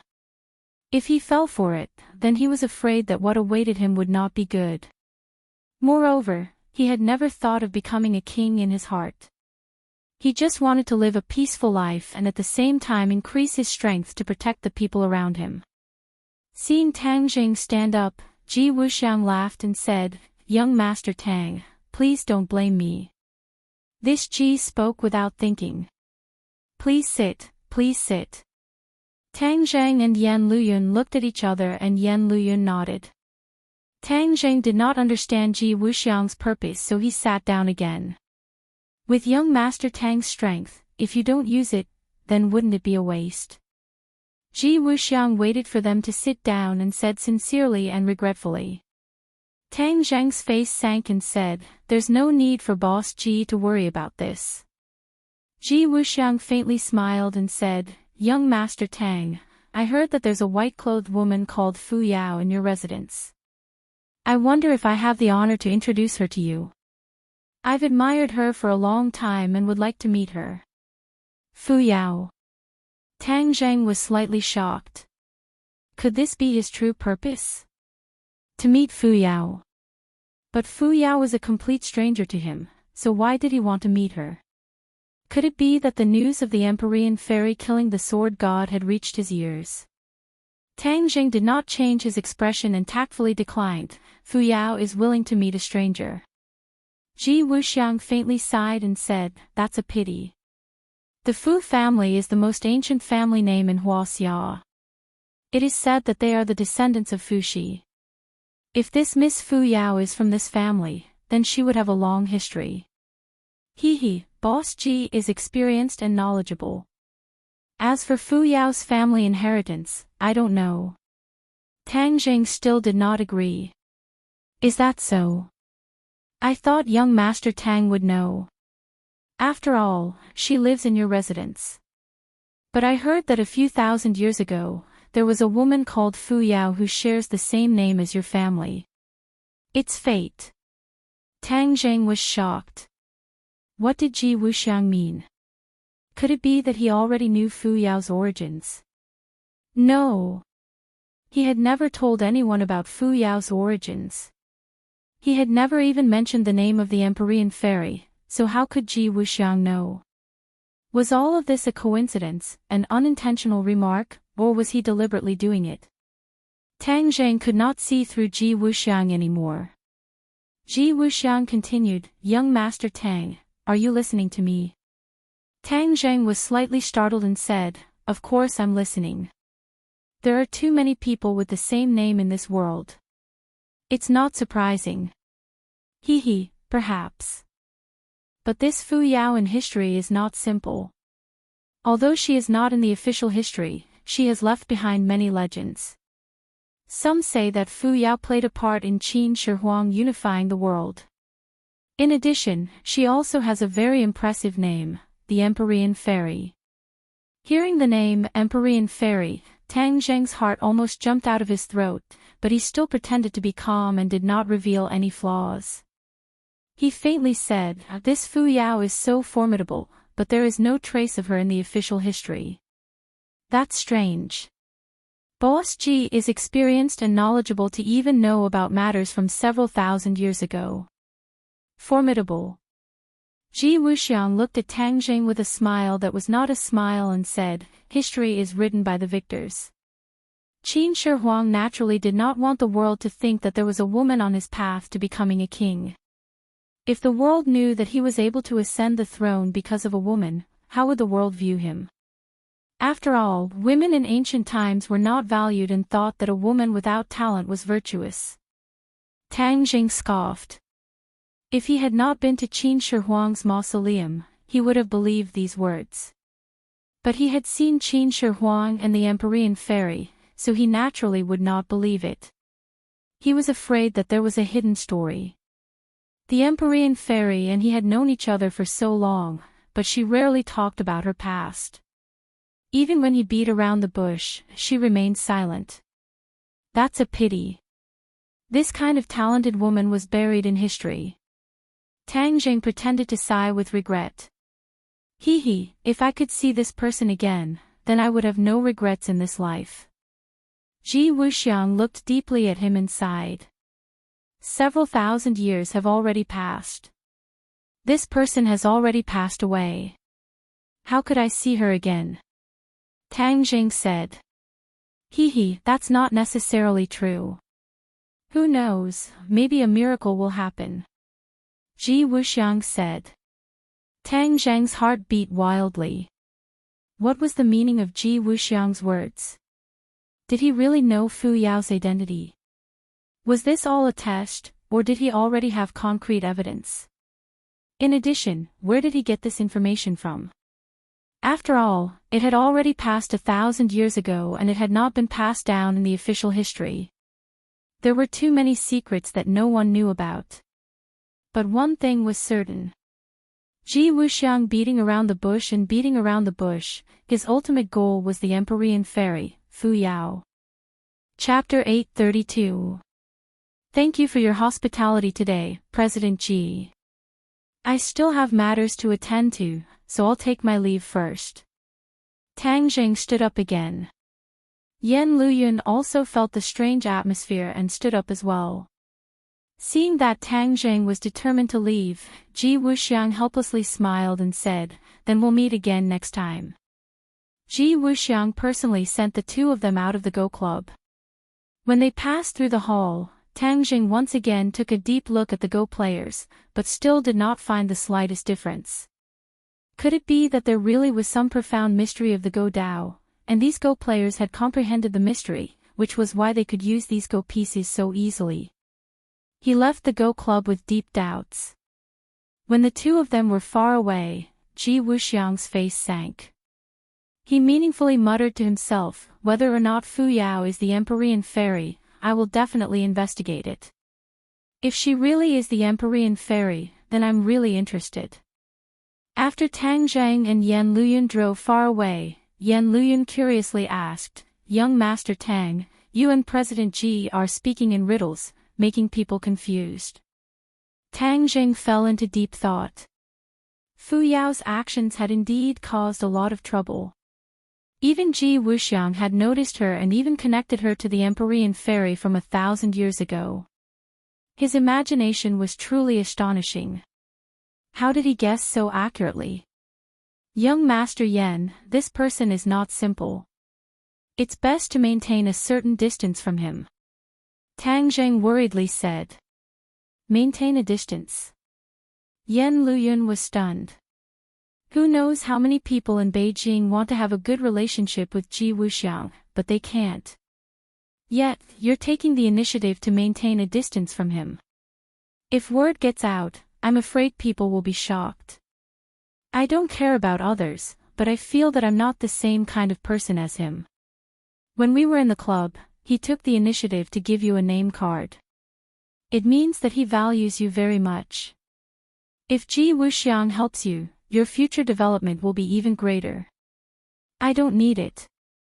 Tang Jing firmly refused. Ji Wuxiang was a threat. Now that he had his eyes on the Empyrean fairy, why would he continue to tangle with him? Yan Luyun looked at him helplessly. His heart moved as he said, "Could it be that the Miss Fu Yao in your family is really the Empyrean fairy from 1,000 years ago? Do you think it's possible?" Tang Jing didn't answer but asked instead. Yan Luyun was slightly startled, and then he laughed involuntarily. Of course not. How can a person live for 1,000 years? Even if the Empyrean fairy survived, she would have been an old woman, not a young girl. Tang Jing nodded. So you know how absurd Ji Wuxiang's words are. Yan Luyun nodded in agreement. This person said this for no reason. What is his purpose? I really can't figure it out. Since you can't figure it out, then stay at a respectful distance. That's the best way. Tang Jing reiterated. Yan Luyun had long since followed Tang Zhang's lead. He nodded. All right, I'll listen to your suggestion. Tang Jing returned home, feeling uneasy. Ji Wuxiang's unfathomable appearance and those strange chess games appeared in his mind from time to time. He just happened to see the Empyrean fairy walking towards him. He called out, "Fu Yao, can you come to my study for a moment? We can talk in detail." The Empyrean fairy glanced at him, then went straight into the study and stood in front of a row of bookshelves. These days, she had read almost all the books on the shelves and had a deep understanding of Hua Xiao's history and modern society. Seeing her standing in front of the bookshelves, Tang Zheng followed her gaze and saw a row of history books. This was the Empyrean fairy's favorite. Tang Zheng just happened to remember Ji Wuxiang's words. I heard that when Qin Shi Huang unified the world and ascended to the throne, you were the one who made the greatest contribution. The Empyrean fairy's gaze moved away from the bookshelves and looked suspiciously at Tang Jing. Where did you hear this? She asked. The Empyrean fairy had already confirmed that there were no records of her in history, so she couldn't help but be surprised to hear this from Tang Zhang's mouth. Someone told me. He wanted to see you today, but I refused. Someone wanted to see me. Moreover, he knows the true history of the past. The Empyrean fairy's eyes widened. Yes, this person's name is Ji Wuxiang. He looks ordinary but is actually quite powerful. It's said that there's nothing he can't handle in the capital, but I feel that he's unfathomable. Tang Jing spoke the truth. Ji Wuxiang. The Empyrean fairy frowned deeply and shook her head. I've never heard of this name. How does he know about me? How would I know? Moreover, he actually suspects that you're the Empyrean fairy from 1,000 years ago. How smart. Tang Jing rolled his eyes speechlessly. He's really smart, but too smart. Will there be any problems once he sees through your identity? The Empyrean fairy's eyes flashed with a strange light. There won't be any problems. Although Tang Jing was still a little nervous, seeing that the Empyrean fairy didn't take it seriously, he could only let it go. He just said, I hope that we can deepen our trust in each other in the future. Only then will we be able to face all the possible dangers together. The Empyrean fairy stared at Tang Jing deeply and said, You and I have never truly trusted each other completely. The only thing we trust is ourselves. Qin Shi Huang was also like that. Tang Zheng had always felt that the Empyrean fairy was always on guard against him. Now that he heard what she said, it was finally confirmed. So it turned out that she was on guard against him because of his identity as a Skywalker. Could it be that Skywalkers really only trust themselves and not others? Tang Jing lowered his head and thought for a while. Then he immediately rejected this theory. He was a Skywalker, but he would also trust other people wholeheartedly. Everyone is an individual. Don't use Qin Shi Huang's personality on me. Tang Jing refuted. The Empyrean fairy disagreed. A leopard cannot change its spots. I know Skywalkers better than you. Before Qin Shi Huang ascended to the throne, he was also like this. But after he ascended to the peak of power, he changed completely. That's why I was disheartened and didn't want to help him anymore. But I didn't expect that he actually wanted to use me to adjust the pure yang energy in his body. What a wishful thinking. Tang Jing of course knew what it meant to adjust the pure yang energy. This Empyrean fairy actually didn't care about the most powerful emperor in history. So, it's useless to persuade me. Tang Jing fell into deep thought. The knowledge that the Empyrean fairy knew was very important to him, especially now that the demon race had arrived. Although the government was very confident that the demon race had already been eliminated, Tang Jing wasn't so optimistic. After all, 100 Change Star Lords still hadn't shown up, and Tian Chanzi seemed to have disappeared from the world. All of these things were very strange. Tang Jing couldn't help but feel suspicious. Even the longer it was calm, the more he felt that a storm was coming. Right now it was just brewing, but once it exploded, it would definitely be very shocking. So it was very important for him to completely trust the Empyrean fairy. How can I make the Empyrean fairy trust me? Suddenly, his heart moved. He remembered her surprise when she saw him summon the golden dragon in his body, and even her expression when he talked about the dragon race. Tang Jing had reason to believe that she would definitely be very interested in dragons. In the past, Tang Jing avoided talking about dragons, so she didn't talk about anything either. Every day, she just carefully taught Nana. If he really wanted to gain her trust, perhaps dragons would be a breakthrough. Take her to see the 5-clawed golden dragon. This idea emerged in Tang Jing's mind, and then became very strong.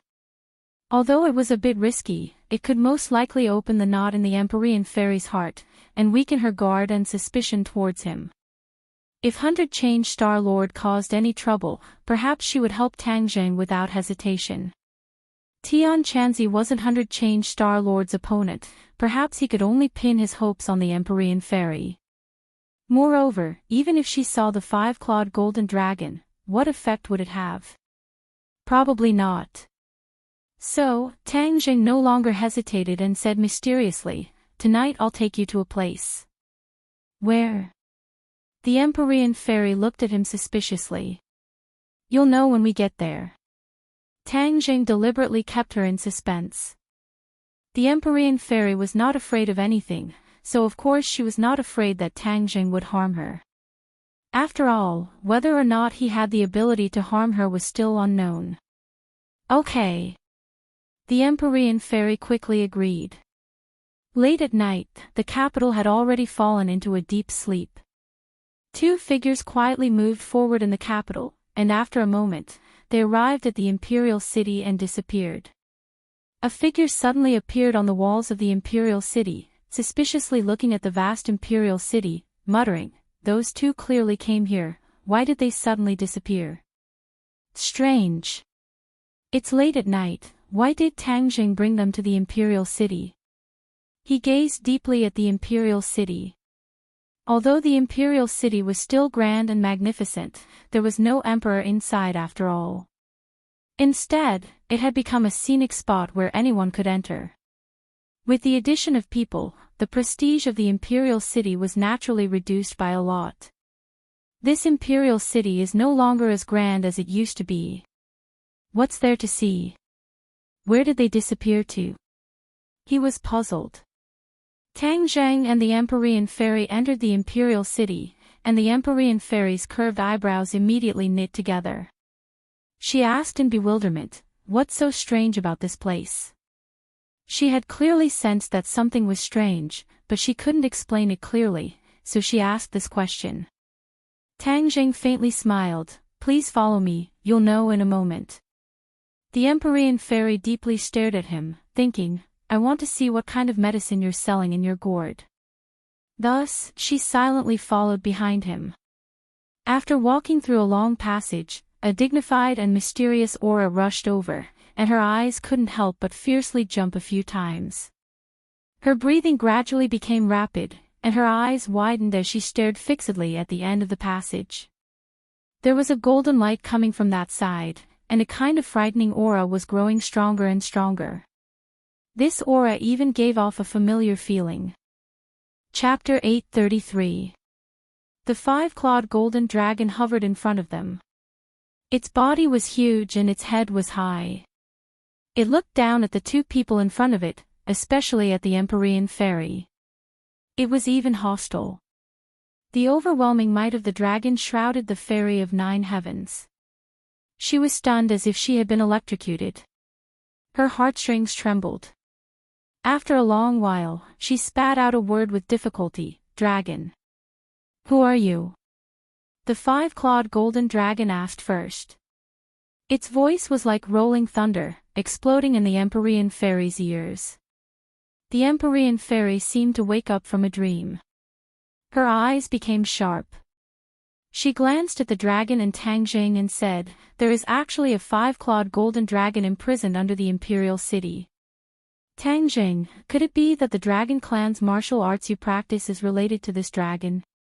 Tang Jing nodded and introduced, Everyone, don't be nervous. This is the five-clawed golden dragon. This is the Empyrean fairy. I brought her here to see you. See me. Didn't I tell you that I don't want to see strangers? The five-clawed golden dragon was angry. After it finished speaking, it spat out a mouthful of dragon chi. A fierce wind blew, as if it wanted to sweep the Empyrean fairy up. However, this fierce wind couldn't move an inch in front of the Empyrean fairy. The Empyrean fairy stared at the five-clawed golden dragon and said, You are a dragon, but you are imprisoned here. Interesting, interesting. The five-clawed golden dragon was angered. It let out a dragon roar and roared, You dare to laugh at me? Hee hee, you are already imprisoned. What right do you have to roar at me like this? The Empyrean fairy didn't seem to be afraid of the five-clawed golden dragon. Instead, she walked around the five-clawed golden dragon and looked at it with interest. Seeing that both sides were at daggers drawn, Tang Jing quickly interjected, Everyone, calm down. The five-clawed golden dragon is my friend. In addition, the Empyrean fairy is very important to me. Let's not hurt each other. Are you the Empyrean fairy? The five-clawed golden dragon was shocked. Its huge eyes stared straight at the Empyrean fairy. Aren't you dead? How did he come back to life? Seeing that the five-clawed golden dragon actually knew about the Empyrean fairy, Tang Jing was shocked and said, You actually know her? Of course I know. The Empyrean fairy is so famous, how could I not know? The Empyrean fairy has the 9 yin saint body, which is the same as your 9 yang saint body. They are both rare constitutions. And the Empyrean fairy is the best of the 9 yin holy body. Besides, she has another identity, and it's hard for her not to attract attention. Shut up. The Empyrean fairy suddenly rebuked and stopped him. Tang Jing was slightly stunned. He didn't know about the Empyrean fairy's origin, but it seemed that he had overlooked the most important part. The five-clawed golden dragon knew a lot of things, but he didn't ask it. Tang Jing turned to the Empyrean fairy and said, Fu Yao, maybe I shouldn't ask this question, but since I brought you to see the five-clawed golden dragon, this is my biggest secret. This has already shown my sincerity, so why can't you be honest with me? This is good for both of us. The Empyrean fairy looked at Tang Jing with a complicated gaze. She knew that if Tang Jing's words were reasonable, then even if she didn't say it, Tang Jing could find out from the five-clawed golden dragon's mouth. Do you really want to know about me? Sometimes, knowing more is not a good thing. The Empyrean fairy said deeply. Tang Jing nodded firmly. Yes, I want to know. The Empyrean fairy looked at the five-clawed golden dragon and said, Then tell me. The five-clawed golden dragon laughed and said, Those people may have died, but our dragon clan's longevity banquet is long, so these things are still known. The Empyrean fairy snorted coldly. The Empyrean fairy's true identity is the Emperor of Heaven's daughter. This is a secret that very few people know. However, for some unknown reason, she was personally trapped in the mountain river map by the Emperor of Heaven. After the Emperor of Heaven died, the world changed and history changed. The Empyrean fairy escaped from the mountain river map and met Qin Shi Huang, who helped him complete his hegemony. Later on, the Empyrean fairy mysteriously disappeared. I heard that she died, but it turns out that she didn't die. The Emperor of Heaven's daughter. Tang Zhang was dumbfounded. He was afraid that even Tian Chanzi didn't know this, so he didn't react to the Empyrean fairy's name. This name alone sounded very prominent. A person who dared to be called the Emperor of Heaven was naturally not an ordinary person. Looking at Tang Zhang's reaction, the five-clawed golden dragon guessed what he was thinking and said, the Emperor of Heaven was a descendant of Fuxi. His cultivation was extremely shocking, so he was crowned as the Emperor of Heaven, the Lord of Heaven. You can imagine what it means to be the Lord of the Heavens at that time. Tang Zhang looked at the Empyrean fairy with shining eyes. It turned out that her background was so great. Ji Wuxiang mentioned the ancient Fu clan, which probably knew the Empyrean fairy's true identity from somewhere, so they valued her so much. Imagine, if Ji Wuxiang confirmed Fu Yao's identity, what would happen? What action would he take? Or, what use would Fu Yao have for him? Tang Zheng couldn't figure it out, so he asked the question in his heart. Hearing this, the Empyrean fairy was startled and unnatural. She asked, You mean that Ji Wuxiang also knows my identity as the Emperor of Heaven's daughter? Tang Zheng hesitated and shook his head. I'm not sure, but I have to be careful. This person is unpredictable. However, if he really knows this, what can he do? What use do you have for him? The Empyrean fairy's eyes flickered, and she hesitated. Obviously, she didn't want to mention it. The five-clawed golden dragon laughed. The Empyrean fairy is very useful. She should be the last survivor of the Fu clan, and only he knows where the gate of heaven is. Hearing this, the Empyrean fairy's face became very ugly, and she glared at the five-clawed golden dragon. What is the gate of heaven? Tang Zheng asked curiously, thinking that this trip was worth it. Not only did he find out about the Emperor of Heaven's daughter, but now there was a gate of heaven. Just the name alone was not simple. The five-clawed golden dragon ignored the look in the Empyrean fairy's eyes and said, The gate of heaven is a secret place of the Fu clan. It is said that it hides a huge secret and countless treasures. If one enters the gate of heaven and obtains these treasures, then one can become the new Emperor of Heaven. This not only represents supreme glory, but also endless power. Not many people can resist this temptation.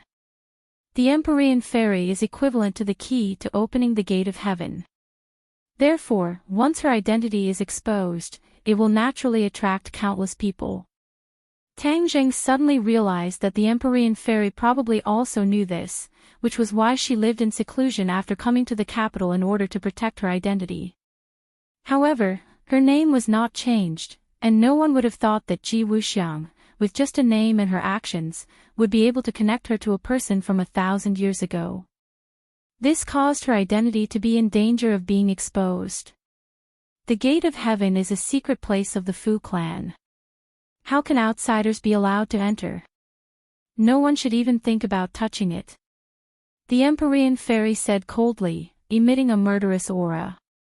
The five-clawed golden dragon laughed. You may think this way, but others will not think this way. No one will ignore such a huge opportunity. Tang Jing recalled Ji Wuxiang's expression and his heart trembled, saying, I'm guessing that Ji Wuxiang is most likely because of this matter. That old fox, he looks harmless, but he actually has this idea.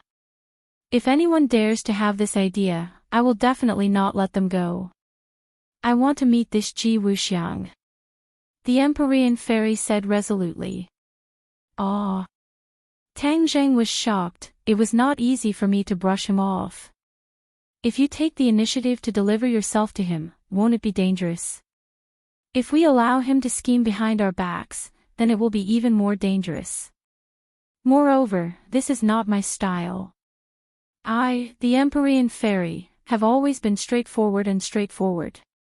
I want to find out his true goal. Tang Jing speechlessly rolled his eyes. He did not know whether this was a good thing or a bad thing. Let's think about it at length. Tang Jing tactfully advised. He was still not at ease with Ji Wuxiang. This person was evil, and he did not want him to know the real situation of the Empyrean fairy. You are a grown man, what are you being so wishy-washy about? Could it be that you are afraid that he will harm me? The Empyrean fairy asked unhappily. Tang Jing smiled embarrassedly. Wasn't this exactly what he was worried about? This is no longer a world filled with experts. In this world, if anyone wants to harm me, then they have to consider their own strength. The Empyrean fairy said confidently. During this period of time, the Empyrean fairy had gained enough understanding of the modern world. Although the modern world was technologically advanced, in terms of personal strength, she was confident that no one could be her opponent. This was why she was so confident. Tang Zheng was speechless.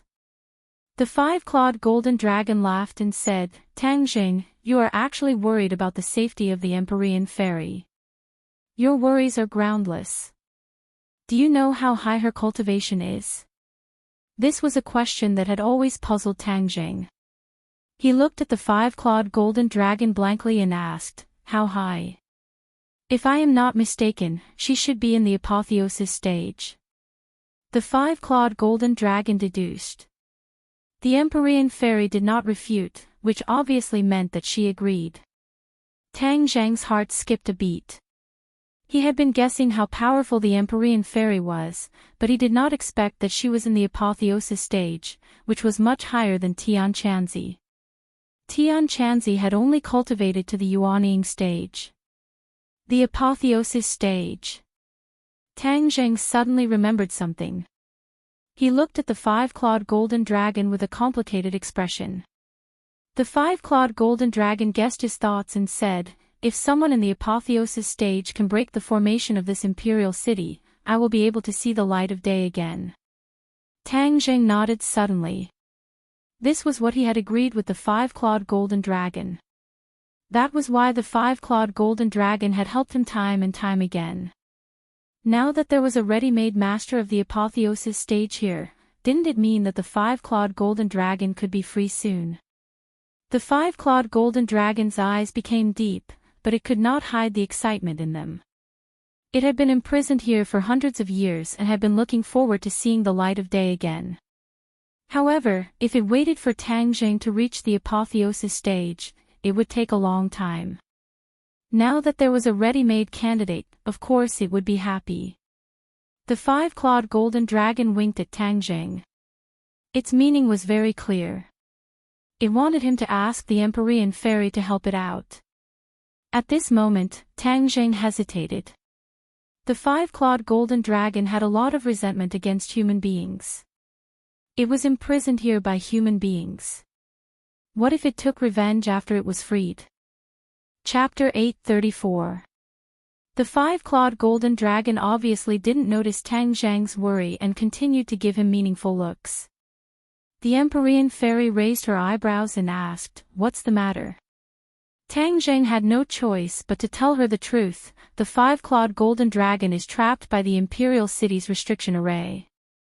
Only those in the spirit-severing stage can break the restriction array and regain its freedom. You are in the spirit-severing stage, so I want to ask for your help. The Empyrean fairy coldly snorted and refused without hesitation, no. Ha! Tang Zhang and the five-clawed golden dragon didn't expect her to refuse so decisively. They looked at her in surprise and asked, "Why not?" The Empyrean fairy looked at the five-clawed golden dragon indifferently and said, "No means no." Tang Zhang rolled his eyes and guessed a few things. In any case, the Empyrean fairy was also a woman and had a woman's common trait, holding a grudge. She was obviously the same. Just now, the five-clawed golden dragon had exposed her true identity, so she refused the five-clawed golden dragon's request. The five-clawed golden dragon didn't understand this and was indignant. "You help me out, this won't do you any harm, so why don't you agree? Why do you ask so many questions?" The Empyrean fairy curled her lips and said coldly. Tang Zhang sighed inwardly. This five-clawed golden dragon was probably a single dragon. It didn't know how to read the mind of the opposite sex, so how could it pick up other female dragons? The five-clawed golden dragon angrily roared and swayed its body, as if it wanted to teach the Empyrean fairy a lesson. However, the Empyrean fairy was not afraid at all. Instead, she took a few steps forward and approached the five-clawed golden dragon. Her thin body was in sharp contrast to the huge monster in front of her, but her momentum was not weak at all. The five-clawed golden dragon glared at her and opened his mouth wide as if he wanted to swallow her. But in the end, he restrained himself and said unwillingly, "If it weren't for Tang Zhang's face, I would have swallowed you in one gulp." The Empyrean fairy sneered, "You don't have to give him face. I'm standing right here. You can try swallowing me." The five-clawed golden dragon was reluctant to admit his mistake. He was trying to regain some face. But the Empyrean fairy had unexpectedly rebutted him. He didn't know how to respond. The five-clawed golden dragon was extremely embarrassed. It angrily turned its head away. Out of sight, out of mind. Tang Zhang didn't know whether to laugh or cry as he looked at this scene. He originally thought that the five-clawed golden dragon was so high and mighty that no one could control it. But now, it seemed that this was not the case. Everything had its vanquisher. The Empyrean fairy was actually able to subdue it and make it suffer, but there was nothing it could do. In fact, he was relieved. If the Empyrean fairy had agreed to his request, the five-clawed golden dragon would have been freed. This meant that there were too many unknowns that he couldn't control. This was not a situation he wanted to see. Now that the Empyrean fairy had refused, everything could be maintained. This was the best result. The five-clawed golden dragon was angry and stopped talking to them. Tang Zhang simply left the imperial city with the Empyrean fairy and quietly returned home. The person who was following them had already left, so he didn't notice the two of them coming out of the imperial city. The two of them also didn't know that they were being followed. This was enough to show how powerful the person who was following them was to be able to escape their perception. The next day, the Empyrean fairy couldn't wait to find Tang Zhang and ask him about Ji Wuxiang's residence. Tang Zhang also didn't know where Ji Wuxiang lived. This person's whereabouts were secretive. It wouldn't be easy to find him unless he took the initiative to contact him. Since the Empyrean fairy had made up her mind to see him, then he would ask him out and meet him openly to see if he could find some clues. Tang Zhang found Ji Wuxiang's business card, which was given to him at the club. Yan Luyan once said that this business card was not simple and that many people wanted to get such a business card. But now, Tang Zhang didn't care much about this business card. He dialed the number on the card. After a few beeps, Ji Wuxiang's voice came from the other end. "Young Master Tang called me." What a surprise. Tang Zhang was slightly surprised. He hadn't spoken yet, but the other party had already guessed it. This was really not simple. "Boss Ji, didn't you say yesterday that you wanted to see Miss Fu Yao? Where should we meet?" Tang Zhang went straight to the point. Young Master Tang is really a straightforward person. "I'm fishing in the suburbs of Beijing. You can come." Tang Zhang and the mysterious Maiden of the Nine Heavens drove to the agreed location in the suburbs of the capital. This was a river. The river was very deep and very clear. Not far away was a green mountain, which was completely different from the tall buildings of the capital.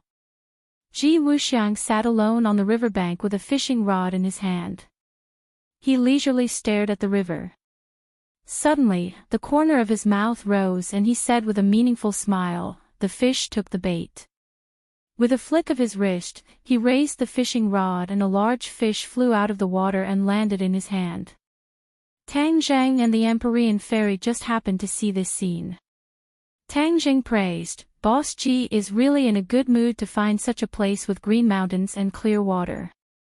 Ji Wuxiang turned around to look at the two. His eyes fell on the Empyrean fairy and said, "I believe this must be Miss Fu Yao." Ji Wuxiang stared at him as if he wanted to see through him.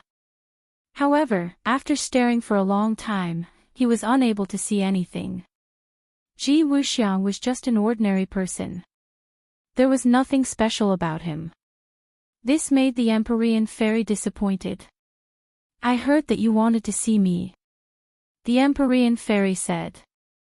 Ji Wuxiang nodded with a smile and said, "Yes, I have long heard of Miss Fu Yao's famous name. To be able to meet you today is an honor of 3 lifetimes." The Empyrean fairy didn't bat an eyelid. Miss Fu Yao's surname is very rare and very ancient. "I wonder where Miss Fu Yao is from?" Ji Wuxiang asked. The Empyrean fairy said, "What's so important about this? I am very interested in history, so I like to study these things. In particular, the various surnames of Hua Xia all have their own historical origins. Miss Fu Yao's surname is especially special. It is said that you are a descendant of Fu Shi. I wonder if Miss Fu Yao can dispel my doubts." "You will be disappointed. I do not have a fixed residence. The 4 corners of the world are my home. I do not know where I am from." The Empyrean fairy refused. Ji Wuxiang didn't seem to be surprised by this answer. He smiled calmly and said, "Actually, there are many people from the Fu clan in history. Several thousand years ago, when Qin Shi Huang unified the world, there was one person who assisted him. That person was from the Fu clan. Speaking of which, it is quite a coincidence that this person not only has the same surname as you, but even your name is the same. You are both called Fu Yao." "Oh, there are many people with the same surname and name. What's so strange about that?" Fu Yao said without leaving a trace. Ji Wuxiang nodded and said, "That makes sense. It is just that there are very few people with the surname Fu, and even their names are the same. That is why it is a bit strange." Tang Zheng interrupted and said, "Director Ji, I have already said this before. You didn't believe me, but now you should believe me. Young Master Tang must be joking. I have never doubted your words. I just thought that Miss Fu Yao knew a bit more, so I wanted to meet her in person. Now that my wish has been fulfilled, I must thank young Master Tang." Ji Wuxiang said as he cupped his hands towards Tang Zheng. "I have already caught a few fish. Why don't you stay and enjoy the delicious food before you leave?" Ji Wuxiang urged him to stay. "No need." Tang Zheng refused, indicating that the Empyrean fairy could leave. But the Empyrean fairy turned a blind eye to it. She slowly raised her hand and pointed at Ji Wuxiang. Her movements were very slow, but if it was a normal person, they would not be able to escape from this finger. However, as long as Ji Wuxiang knew martial arts, he would definitely be able to escape this calamity.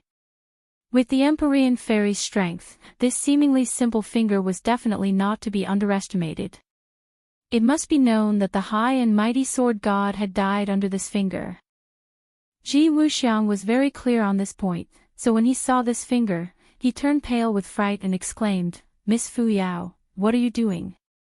Tang Zheng was also shocked by her actions, but he immediately understood her intentions. Although she had seen Ji Wuxiang, she was definitely the same as him and did not discover anything. Therefore, she was not willing to give up. Before leaving, she directly made a move to test him. The Empyrean fairy did not care about the rules of this world, so she naturally did not care about Ji Wuxiang's illustrious identity. Therefore, she did not hesitate to make a move. Tang Zheng could block this attack, but he chose to wait and see. He also wanted to know how Ji Wuxiang would react. Ji Wuxiang's expression changed greatly, and he retreated in panic. However, he was unable to escape this finger. The fingertip had already reached his chest, and there was a faint sound of wind and thunder. If he was hit, he was afraid that he would not be able to keep his life. If a person really knew martial arts, in this life and death situation, they would instinctively counterattack, because no one wanted to die. However, Ji Wuxiang still did not react. He was dumbstruck, like a fish on a chopping board, helplessly waiting for death. The fingertip finally hit Ji Wuxiang, and Ji Wuxiang flew out like a kite with a broken string. With a splash, he fell into the river, splashing up snow-white waves. Tang Zheng was dumbstruck and said, "He's dead." The Empyrean fairy's expression was grave and said, "He won't die." Ji Wuxiang's reaction was out of her expectations. In this life and death situation, he actually did not put up any resistance, which meant that he really did not know martial arts. If Ji Wuxiang really did put up any resistance, the Empyrean fairy would not have shown mercy and would have really taken his life. That was because she did not like people deliberately mystifying and deceiving her in front of her. But until the last moment, Ji Wuxiang's performance was similar to a person who did not even have the strength to truss a chicken. Therefore, she instead held back. This seemingly lightning-like attack did not hurt him at all. Ji Wuxiang floated up from the river and drank a few mouthfuls of water. He was like a drowning dog, battered and exhausted, and shouted, "Young Master Tang, Miss Fu Yao, what are you doing?" Tang Zheng and Fu Yao looked at each other and said, "Manager Ji, I'm sorry. Fu Yao did not know that you did not know martial arts, so she wanted to spar with you. Please forgive her." Ji Wuxiang swam to the shore and bitterly smiled with dejection. This is truly an unexpected calamity. "Miss Fu Yao, I'm just a person who does not even have the strength to truss a chicken. How can I be compared to experts like you? Next time, please remind me before we fight. If I had admitted defeat, I wouldn't have suffered such a loss." The Empyrean fairy's face was filled with disappointment. "Manager Ji, I'll send you back." Tang Zheng was a little embarrassed. "No need, my car is over there. I'll go back by myself." Since that was the case, Tang Zheng did not want to stay any longer, so he got in the car with Fu Yao and left. Ji Wuxiang's body was dripping wet as he looked at the direction where the car disappeared with an unfathomable smile. He muttered, "You want to test me? Ha!" Chapter 835. The water vapor on Ji Wuxiang's body evaporated completely. If Tang Zheng and the Empyrean fairy saw this, they would be shocked. This was not an ability that ordinary people could have, and they did not see Ji Wuxiang's extraordinary skills at all. Even the Empyrean fairy's probing did not succeed. This not only showed that the other party was strong and good at hiding, but also that his temperament was not comparable to ordinary people. In the face of the threat of death, he could control his body's instincts and remain indifferent. "I can be sure that Fu Yao is the Empyrean fairy," Ji Wuxiang said lightly, his eyes flashing with a strange light. Tang Zheng is really lucky. He even found the Empyrean fairy from 1,000 years ago and made her willingly stay by his side. It's really enviable. He changed the topic. "However, this is a good thing for me. It gives me the opportunity to enter the divine gate. Once I crack the secret of the divine gate, everything in the world will be completely under my control. I will have the final say in the chess game of the world." The corners of his mouth were slightly raised, and his ordinary face revealed a soul-stirring majesty and arrogance. The Empyrean fairy's strength is profound, and I have to find a way to deal with her. I can't succeed alone, but borrowing strength to fight strength is my strength. 100 changes, Star Master has been silent for too long. It's time to come out and walk. Tang Zhang's peaceful days did not last long. The Yen family had been sending people to investigate in southern Yunnan and reported as soon as there was any movement. A few days ago, there was finally news. It was said that there was a loud noise in the 100,000 mountains and the mountains were shaking. The official conclusion given by the government was that there was an earthquake in the mountains to appease the people. However, the Yen family consulted several earthquake experts. It was said that the monitoring data was definitely not signs of an earthquake. It was still impossible to conclude what caused the loud noise and the shaking of the mountains. The 100,000 mountains were occupied by the multiform star sovereign, and ever since the multiform star sovereign disappeared from the island nation, there had been no trace of him, which puzzled Tang Zhang. How could he turn a blind eye to the unusual movement this time? Although the 100,000 mountains was a dragon's pool and a tiger's den, he decided to charge in without hesitation.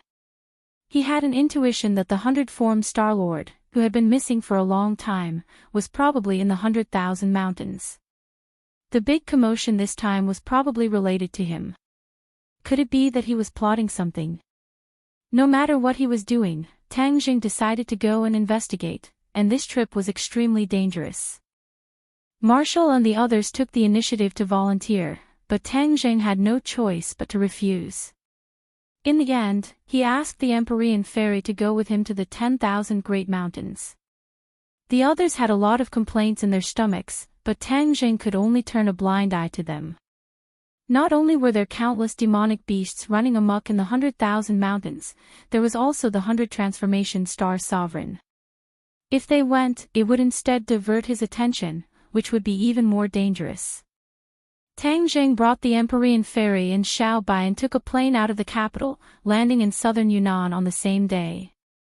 At the exit of the airport, there was a sea of people.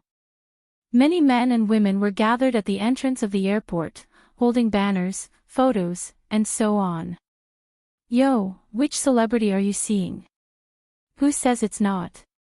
Don't you see them holding up the photo? The girl in the photo is so beautiful. Tang Zhang heard the discussions of the people nearby and looked over. Sure enough, he saw a few huge photos. Linger. He was shocked. The person in the photo was actually Tang Linger, and the banner clearly had the words, Tang Linger Fan Club written on it. Tang Zhang couldn't help laughing. He hadn't seen Linger for a long time. He knew that she was busy flying around every day, so busy that her feet didn't touch the ground, but he didn't expect to see her fans here. He couldn't help but feel gratified. Linger was simple and honest, which was incompatible with the foul atmosphere of the entertainment circle. However, with his protection, she didn't have to worry about this at all. Suddenly, there was a burst of screams and cheers from the crowd. A group of people walked out. The fans wanted to rush up crazily, but they were stopped by the security guards. What's the matter? Empyrean fairy asked. She had never seen Linger before. Tang Zhang smiled faintly. I saw an old friend. Linger walked out surrounded by a group of people. Linger waved and smiled at the fans. The fans were so excited that they kept shouting her name. Tang Linger had always been a pure girl. Every frown, every smile, and every movement revealed a sense of freshness, which was completely different from the sexy style of other female celebrities. She gave people a feeling of bathing in the spring breeze. Linger kept smiling and nodding her head. Suddenly, she saw a person in the crowd. Her eyes lit up and she exclaimed, "Master." Her voice wasn't loud, but the people around her still heard it. A few staff members opened their eyes in suspicion. Master. Could it be that they heard wrong? Only Amy's ears twitched, and she started searching in the crowd. As Linger's manager, He knew that there was only one person in the world who could make Linger so surprised and call him master. Sure enough, he immediately found Tang Jing in the crowd. Linger's reaction was much faster than his, and she was already running toward Tang Jing like a gust of wind. Linger's abnormal behavior immediately attracted everyone's attention. Everyone's eyes followed her figure. Bang! Linger threw herself into Tang Jing's arms, buried her head in his chest, and hugged him tightly. The surprise on her face was indescribable. Everyone was stunned, as if they had been immobilized. Amy slapped her head, frowned, and complained incessantly, "Oh no, this is big trouble. Linger has never had any scandals. This time, the whole country knows about it. This is not a good thing. Linger had always been a pure girl. If there were any scandals, it would directly destroy her path to stardom." But Tang Jing was Amy's boss, so there was nothing he could do. The other staff members didn't know Tang Jing's identity. They were indignant and wanted to eat him alive. They wanted to stop it, but Amy hurriedly stopped them. "Don't get involved. Sister Amy, who is this person? How can you do this?" Amy's face was bitter, and she said, "Don't ask about things you shouldn't know." The fans finally reacted as if they had just woken up from a dream. Immediately, there was an uproar, and countless cameras recorded this scene. Then these people began to shout and attack Tang Jing. "Who is this person? How dare you hug my goddess? I'll kill you. Yes, this person is not as handsome as I am. How dare you blaspheme my goddess? Drag him out and beat him." Seeing that he had aroused the anger of the crowd, Tang Jing did not know whether to laugh or cry as he patted Linger's back and said, "All right, just give me a hug. Otherwise, it would be strange if they didn't tear me apart." Linger turned a deaf ear to him. She was reluctant to leave his arms and said coquettishly, "Master, Linger missed you so much. I've been working outside and didn't have time to see you. It's me who didn't see you. I didn't do enough. Master is doing great things. How can you be distracted by Linger? It's Linger's fault. I didn't share Master's burdens." Linger pouted and said, feeling wronged. "They dare to scold Master. I'll explain to them. Master is the most important person to Linger. They can't scold him." Linger was indignant. Tang Jing held her hand and said, "Linger, forget it. They are your fans. They have good intentions." Linger hesitated and nodded, "Okay, I'll listen to Master. Let's leave here first. Otherwise, I'll be pierced by thousands of arrows." Tang Jing joked. Linger smiled sweetly and said, "Master is so powerful. You won't be afraid of them. Even if there is danger, Linger will stand in front of Master to protect Master." Empyrean Fairy had been looking at Linger with interest. Seeing her call Tang Jing Master, she was slightly surprised but didn't say anything. Seeing that the exit was blocked by the crowd, Linger said awkwardly, "There are so many people. How are we going to get out?" "I'm here." Tang Jing held Linger's hand. His body flashed and the crowd was forced to make a path. Everyone wanted to get closer but found that they couldn't. Tang Jing and Linger quickly passed through, and the road was once again filled with people. They all looked around and kept looking around, only to find that Linger was still there. Seeing the two disappear, Amy breathed a sigh of relief. He had heard a little about his boss's abilities and knew how powerful he was. However, he still chased after her, but was stopped by enthusiastic fans and media reporters. "Sister Amy, as Miss Linger's manager, can you tell us who that man was? What is his relationship with Miss Linger? Are they a couple?" This series of questions gave Amy a headache. Although Tang Jing said that Linger was his sister, how could a sister call her brother Master? Moreover, Amy also found out that Tang Jing didn't have a biological sister. This showed that the relationship between the two was very thought-provoking.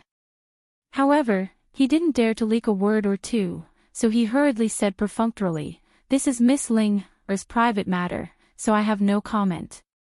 Everyone, please make way and let us pass." Although the crowd didn't give up, they eventually squeezed their way out. In the end, the two sides met in a secluded corner. Amy looked at Tang Jing with mixed feelings, and then subconsciously looked at the mysterious lady of the 9 heavens beside him. Immediately, she couldn't help but suck in a breath of cold air, and her eyes lit up like an incandescent light bulb. She exclaimed, "Boss, the young lady beside you is too beautiful. She completely beats most of the current celebrities. No, she completely beats all of the current celebrities, of course, except for Ling. The last sentence was a bit untrue. In terms of beauty and temperament, the Empyrean fairy definitely beats Linger. Linger was as pure as a fairy, but the Empyrean fairy was the most beautiful of all fairies. Naturally, she overshadowed Linger. Amy's heart was in turmoil. She thought that if this lady also entered the entertainment industry, then many of the other female celebrities wouldn't be able to compete. Those famous celebrities who boasted that they could captivate the birds and beasts, outshining the moon and putting the flowers to shame, were instantly outshone and turned into ugly ducklings. Only this one was worthy of being called a phoenix. The Empyrean fairy had no reaction to Amy's praise. She was expressionless. Instead, her eyes were constantly sizing up Linger. Linger was also quietly sizing up the Empyrean fairy. She was a person transformed from a few hundred-years-old ginseng, so her senses were naturally sharper than others. She clearly felt that the overly beautiful woman beside her master was not simple. Chapter 836. The two women looked at each other with intriguing eyes. Tang Jing didn't want to wait for those crazy fans to catch up, so he quickly said, "Let's get out of here first." Amy nodded as if waking up from a dream and said, "Yes, let's get out of here first. Our car is over there." "Boss, this beauty, please." When the others saw Amy coming over with a few people and personally opening the door for Tang Jing, they all showed a puzzled look. Amy was usually not so amiable. He was a gold medal agent, and these people had to listen to his orders. If they did something wrong, they would be scolded. But he seemed to be too respectful to this young man, even a little in awe. Everyone guessed the identity of this person. These staff members actually belonged to Tang Jing's entertainment company, but they had never seen their real boss, so they didn't know him. But after all, they were in the entertainment industry. Some smart people gradually thought of Tang Jing. They seemed to have seen this face somewhere. They searched the internet with their mobile phones. In an instant, they knew that this person was actually the mysterious knight who had a scandal with the Swedish royal princess Anne. Suddenly, these people became more and more gossipy, and looked at Tang Jing with burning eyes. But these people didn't have a chance to be in the same car with Tang Jing. Amy personally acted as the driver and took the three people to the hotel where they were staying. Linger was very excited as she chattered to him about what she had seen and experienced during this period of time. Tang Jing listened quietly and praised her from time to time, causing her to be overjoyed. Empyrean Fairy and Linger also exchanged names. Although they both felt that each other was not simple, they did not say it in front of Amy. The motorcade stopped at the entrance of a 5-star hotel in the city center. The hotel's electronic screen showed the words, "Welcome Miss Tang Linger to the hotel." This was the request of the local government of Dianan. This time, Linger was invited to sign a contract as the tourism ambassador of Dianan. Dianan was a tourist attraction. The scenery was beautiful and charming, which was very consistent with Linger's temperament. This was a win-win situation, so the local government attached great importance to it and sent a high-ranking official to preside over the relevant affairs. This official had a big head and big ears. He directly walked over from the entrance of the hotel and wanted to hold Linger's hand, but his eyes were fixed on Empyrean Fairy. As for the others, they were completely ignored by him. He was used to being high and mighty. Although these people were very popular in the entertainment industry, they could only greet these parents with a smile. As for Tang Zheng and Ai, they were naturally treated as his followers. He didn't even bother to look at them. Miss Tang Linger, I'm Long Tingfei, the organizer of this signing ceremony. I'm very happy to meet Miss Tang Linger. Coming to Dianan is like coming home. Don't be polite with me. In Dianan, no matter what you want, I'll do it. Listening to his self-introduction and looking at his fat head and big ears, he was called Long Tingfei. He was like a fat pig. Can he fly? As for his words and deeds, they were very different from the ordinary officials. They were very frivolous. She didn't know who sent him to take charge this time. Of course, Linger still smiled and politely shook hands with him. When she wanted to let go, she found that the other party's hand was firmly grasped and she couldn't break free. Long Tingfei, however, acted as if nothing had happened. He held Linger's hand, but his eyes were staring straight at Empyrean Fairy. He said with a cheeky smile, "May I ask who this beauty is?" "She's really beautiful." Empyrean Fairy turned a deaf ear and didn't look at him. Seeing the awkward atmosphere, Amy quickly came up to smooth things over and said, "Director Long, Miss Tang Linger must be tired. Let's go to the room to rest first." Long Tingfei reluctantly let go of his hand. Tang Linger looked unhappy and pouted. She had been in the entertainment circle for so long. Although she had always been in a state of protection, she knew that she would meet many people in this line of work, many things would make her unhappy. However, she was slowly learning to deal with it.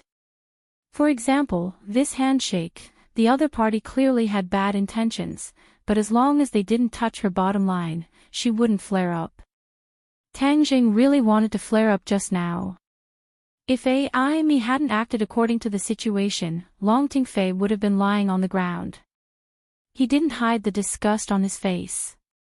He agreed to let Linger enter the entertainment circle, but it wasn't for this kind of person to take advantage of her. Long Tingfei, also surnamed Long, only one word different from Long Tingyu. Could it be that he is also a member of the Long family in Dianan? Tang Jing muttered. However, this person was completely different from Long Tingyu's jade tree. He had a fat head and big ears, and was completely like a fat pig. Back then, Long Tingyu was also taken advantage of by me, and even died in the end. You, a fat pig head, dare to have ideas about Linger. You're tired of living, I don't care who you are. Of course, Tang Zheng wasn't a homicidal maniac. He wouldn't really kill Linger just because he shook hands with him. After all, Linger was a public figure, and there were many people who coveted her beauty. If he killed them all, he was afraid that even his war soul sword would be cut open. However, it was not appropriate to cause a ruckus at the entrance of the hotel, and it would have a bad impact on Linger. Thus, the group of people went upstairs. Long Tingfei's eyes would occasionally wander between Tang Linger and Empyrean Fairy, lingering on. The officials of Dianan had arranged a luxurious executive suite for Tang Linger. When the door was opened, Long Tingfei wanted to go in, but he was stopped by Tang Jing. Seeing that his path was blocked, Long Tingfei raised his eyebrows and said angrily, "Get out of the way." Seeing that Tang Jing was indifferent, the displeasure on Long Tingfei's face grew even stronger, and he said, "Miss Linger, let your staff leave, we still have business to discuss, can he afford to delay?" Ai stood awkwardly at the side, wanting to help, but was stopped by Tang Jing's stern gaze. Tang Jing narrowed his eyes, looked at Long Tingfei, and berated, "Scram, you dare to have ill intentions towards Linger, you must be tired of living." Long Tingfei was stunned for a moment, then flew into a rage. He was indeed a member of the Long family in Dianan, but he was from a side branch. He could be considered Long Tingyu's cousin. He relied on the influence of the Long family in Dianan to rise in the officialdom. Originally, he was not the one in charge of this matter, but when he heard that Tang Linger had come, he snatched this job. Tang Linger's rapid rise to fame naturally attracted his attention. Before, they had no interaction, so even if he had dirty thoughts in his heart, he couldn't implement them. Now, Tang Linger had taken the initiative to deliver herself to him, so how could he let her go?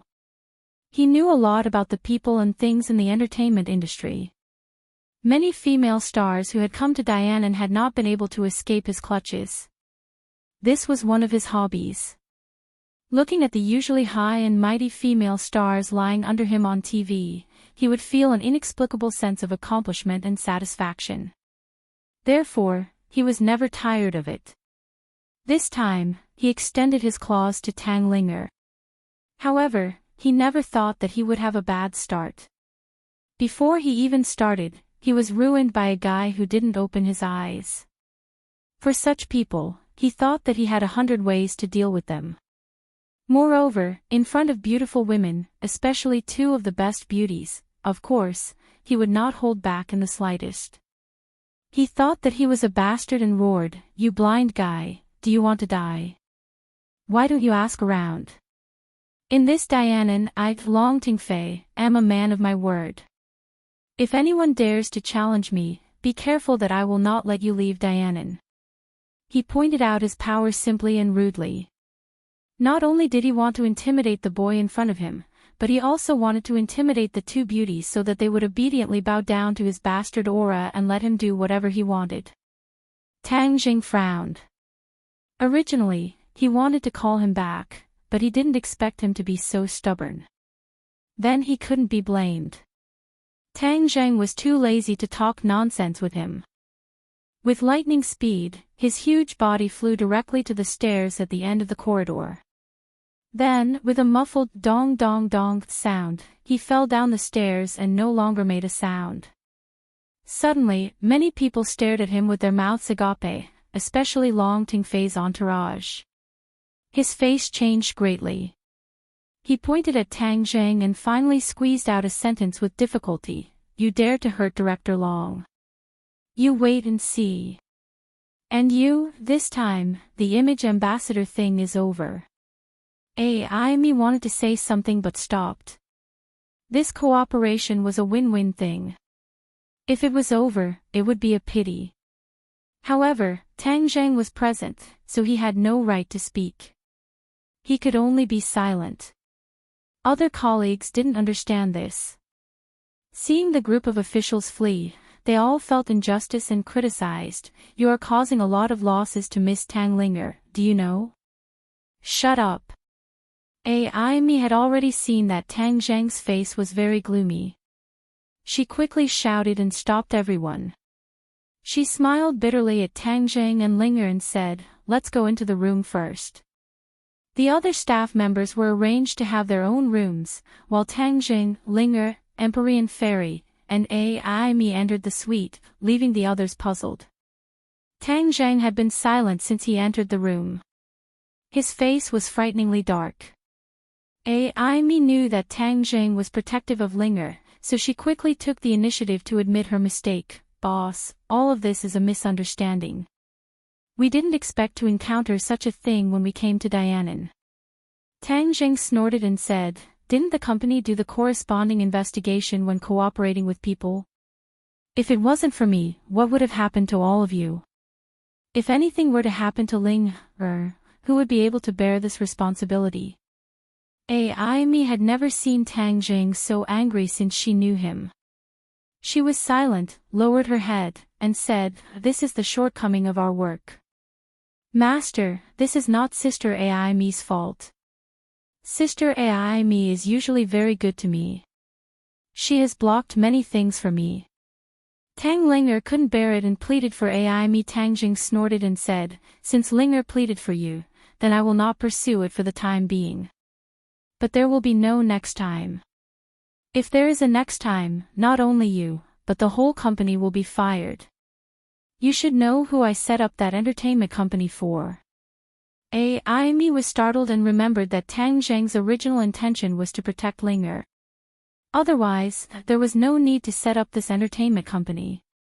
Later, the company developed very smoothly, and it signed a lot of artists. It was on the right track. But she didn't expect that Tang Zheng's thoughts were still the same.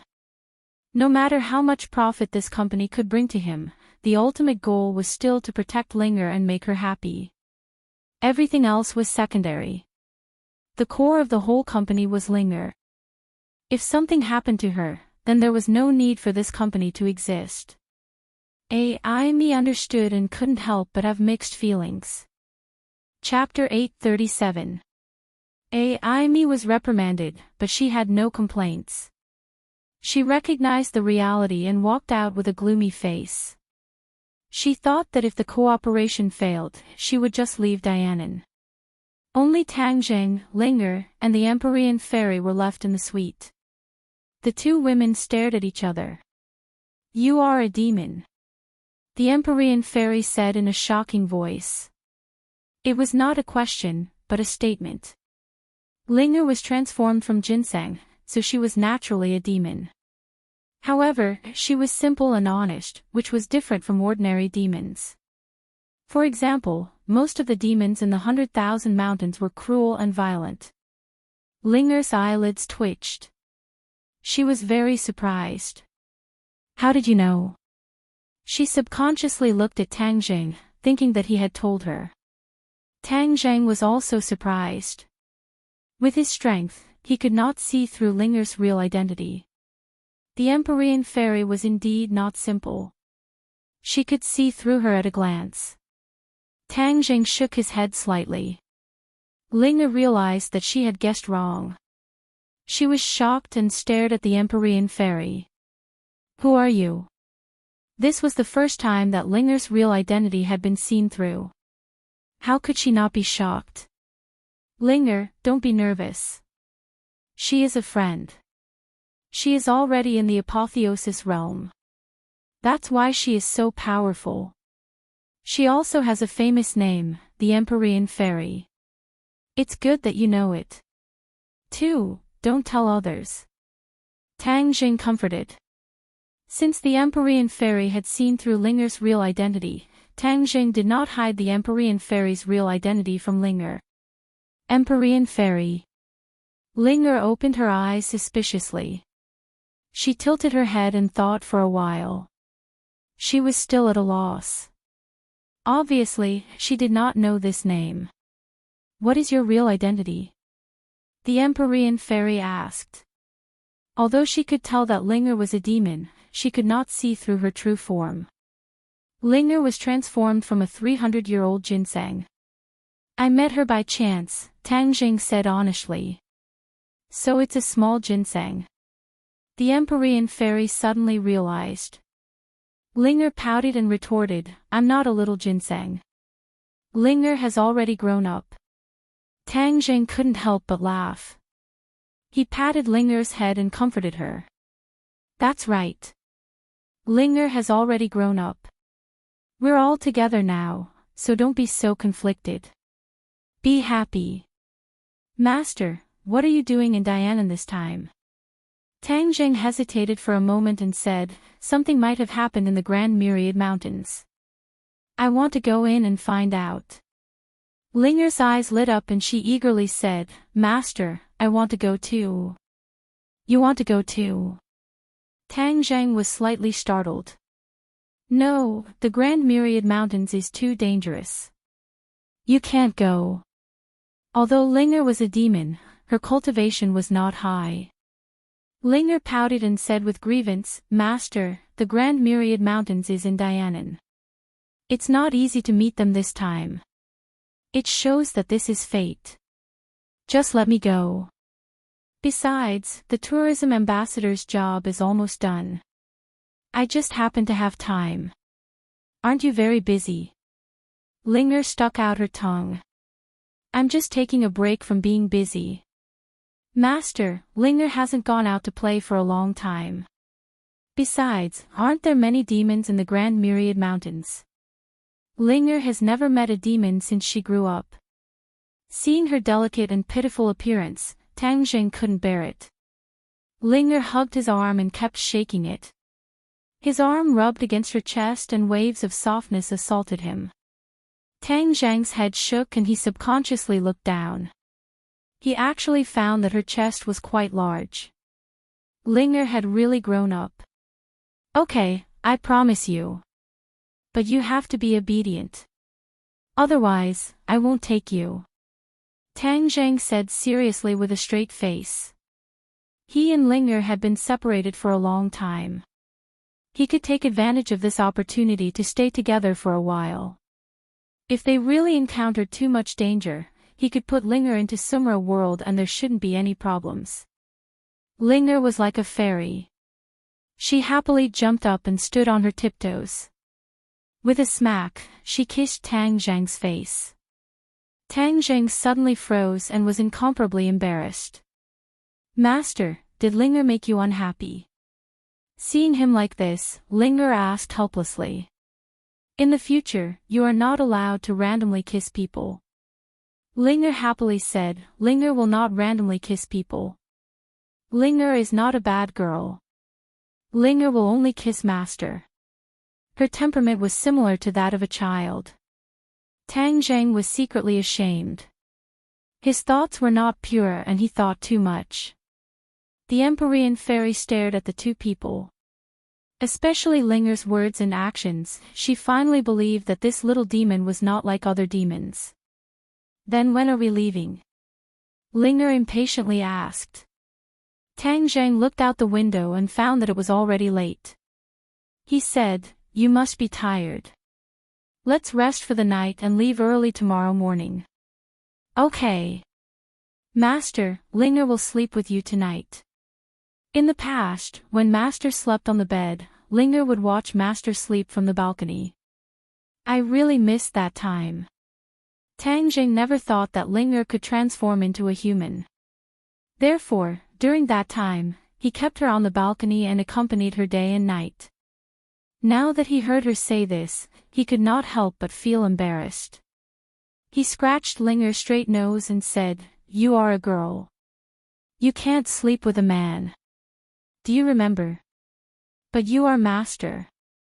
Linger pouted and said with grievance. I am also a man. Moreover, I told you before that you should call me Big Brother. I am your big brother. Don't call me Master. Linger will call you Big Brother when there are many people. When there are no outsiders, Linger still likes to call you Master. Master sounds better. Linger looked at him with her big black eyes and cutely said. Tang Jing shook his head and sighed. There was nothing he could do. Although she was in the entertainment industry, she was still under Tang Zhang's protection. Therefore, she was not contaminated by the evil of the entertainment industry. Her most pure nature was still preserved. It was like a piece of white paper that was just casually drawn with a few lines. Because Linger's identity was special, it was not suitable for her to eat in the restaurant to avoid being surrounded. Therefore, the food was directly sent to the room. The other staff members went to eat in the restaurant. Suddenly, only the three of them were left in the room. Bang, bang, bang. A series of rapid banging on the door sounded. The door creaked as if it was about to fall apart. Tang Jing frowned and said, you guys continue eating. I will go take a look. Hearing that the other party was done, Tang Jing walked to the door and opened it. Arrest him. As soon as the door opened, a group of fierce-looking people rushed in. Tang Zhang was the first to bear the brunt. He saw a pair of handcuffs snap and cuff his hands. He was slightly startled. The person who came was actually a policeman. His hands were not bad. He actually handcuffed Tang Jing as soon as he made a move. Get down and behave. The policeman kicked and directly greeted Tang Zhang's stomach. Tang Jing finally woke up as if he had just woken up from a dream. He pulled his hands outwards and with a "kacha" sound, the handcuffs broke into pieces and fell to the ground. The policeman who kicked him flew backwards and crashed into his colleague, crying out in pain. The others could not help but be stunned. You were sent by Long Tingfei. Tang Zheng immediately reacted. In Dianan, the only person who dared to cause trouble for them so recklessly was probably that Long Tingfei. Hearing this, the policeman did not stop. Instead, he roared even more fiercely, "You dare to offend Director Long? Don't you know that Director Long is a member of the Long family in Dianan? You dare to be arrogant in Dianan. Why don't you ask around? So what if you're a star? You still have to obediently listen to Director Long." It turns out that the pig head is really a member of the Long family in Dianan. Except for Sister Mu and Nana, who are the other people in the Long family. Long Xianyuan has no idea how to manage his family and bring disaster to his neighbors.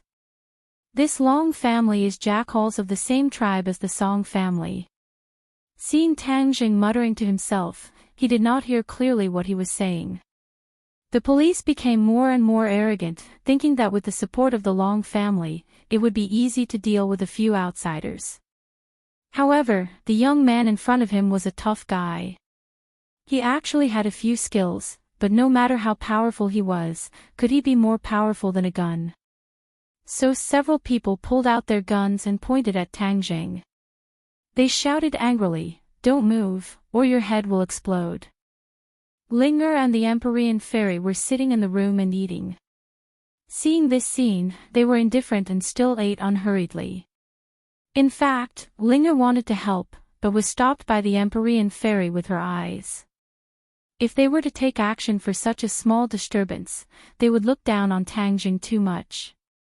But Aimi walked out of the elevator with a group of staff and happened to see this scene. Many people were scared out of their wits. Many smart people have already thought that this must be the result of angering Long Tingfei. Could it be that they couldn't even leave the boundary of Dianan? It actually came to the point of using guns. Although Aimi knew that Tang Jing was the champion of the National Martial Arts Conference, seeing him being pointed at by a gun at close range, her heart still trembled. She quickly greeted him and said, "What are you doing? We are guests of the Dianan government. You treat us like this, we want to complain and protest." The police looked at Aimi with disdain and said, "If you dare to offend Master Long, it's useless even if you complain and protest to the capital. Brat, I'm telling you, obediently surrender, or else you'll have to suffer." Tang Zheng looked over the heads of the crowd, towards the direction of the stairs, and said, "Tell that fat pig to get out. Is it fun to sneak behind and watch the show? The Long family is going downhill more and more. Without Long Tingyu, the others are not willing to fall behind and do such a thing. Brat, I'm going to kill you." Long Tingfei heard and rushed out, followed by a few followers. These people were much more powerful than the police. They were actually martial artists, and there were even pre-celestial stage martial artists among them. Tang Jing sneered, "What a big show. If it was an ordinary person, they would have been taken care of by the people brought by Long Tingfei." Unfortunately, he had met him. This kind of person had already harmed countless people. Moreover, if he hadn't met him, who knew how many people he would have harmed in the future? If this kind of person was left behind, it would be a disaster. If it wasn't for the fact that he didn't know what was good for him and kept forcing him, Tang Zheng might have let him go for Nanan's sake. He could only blame the other party for being reckless.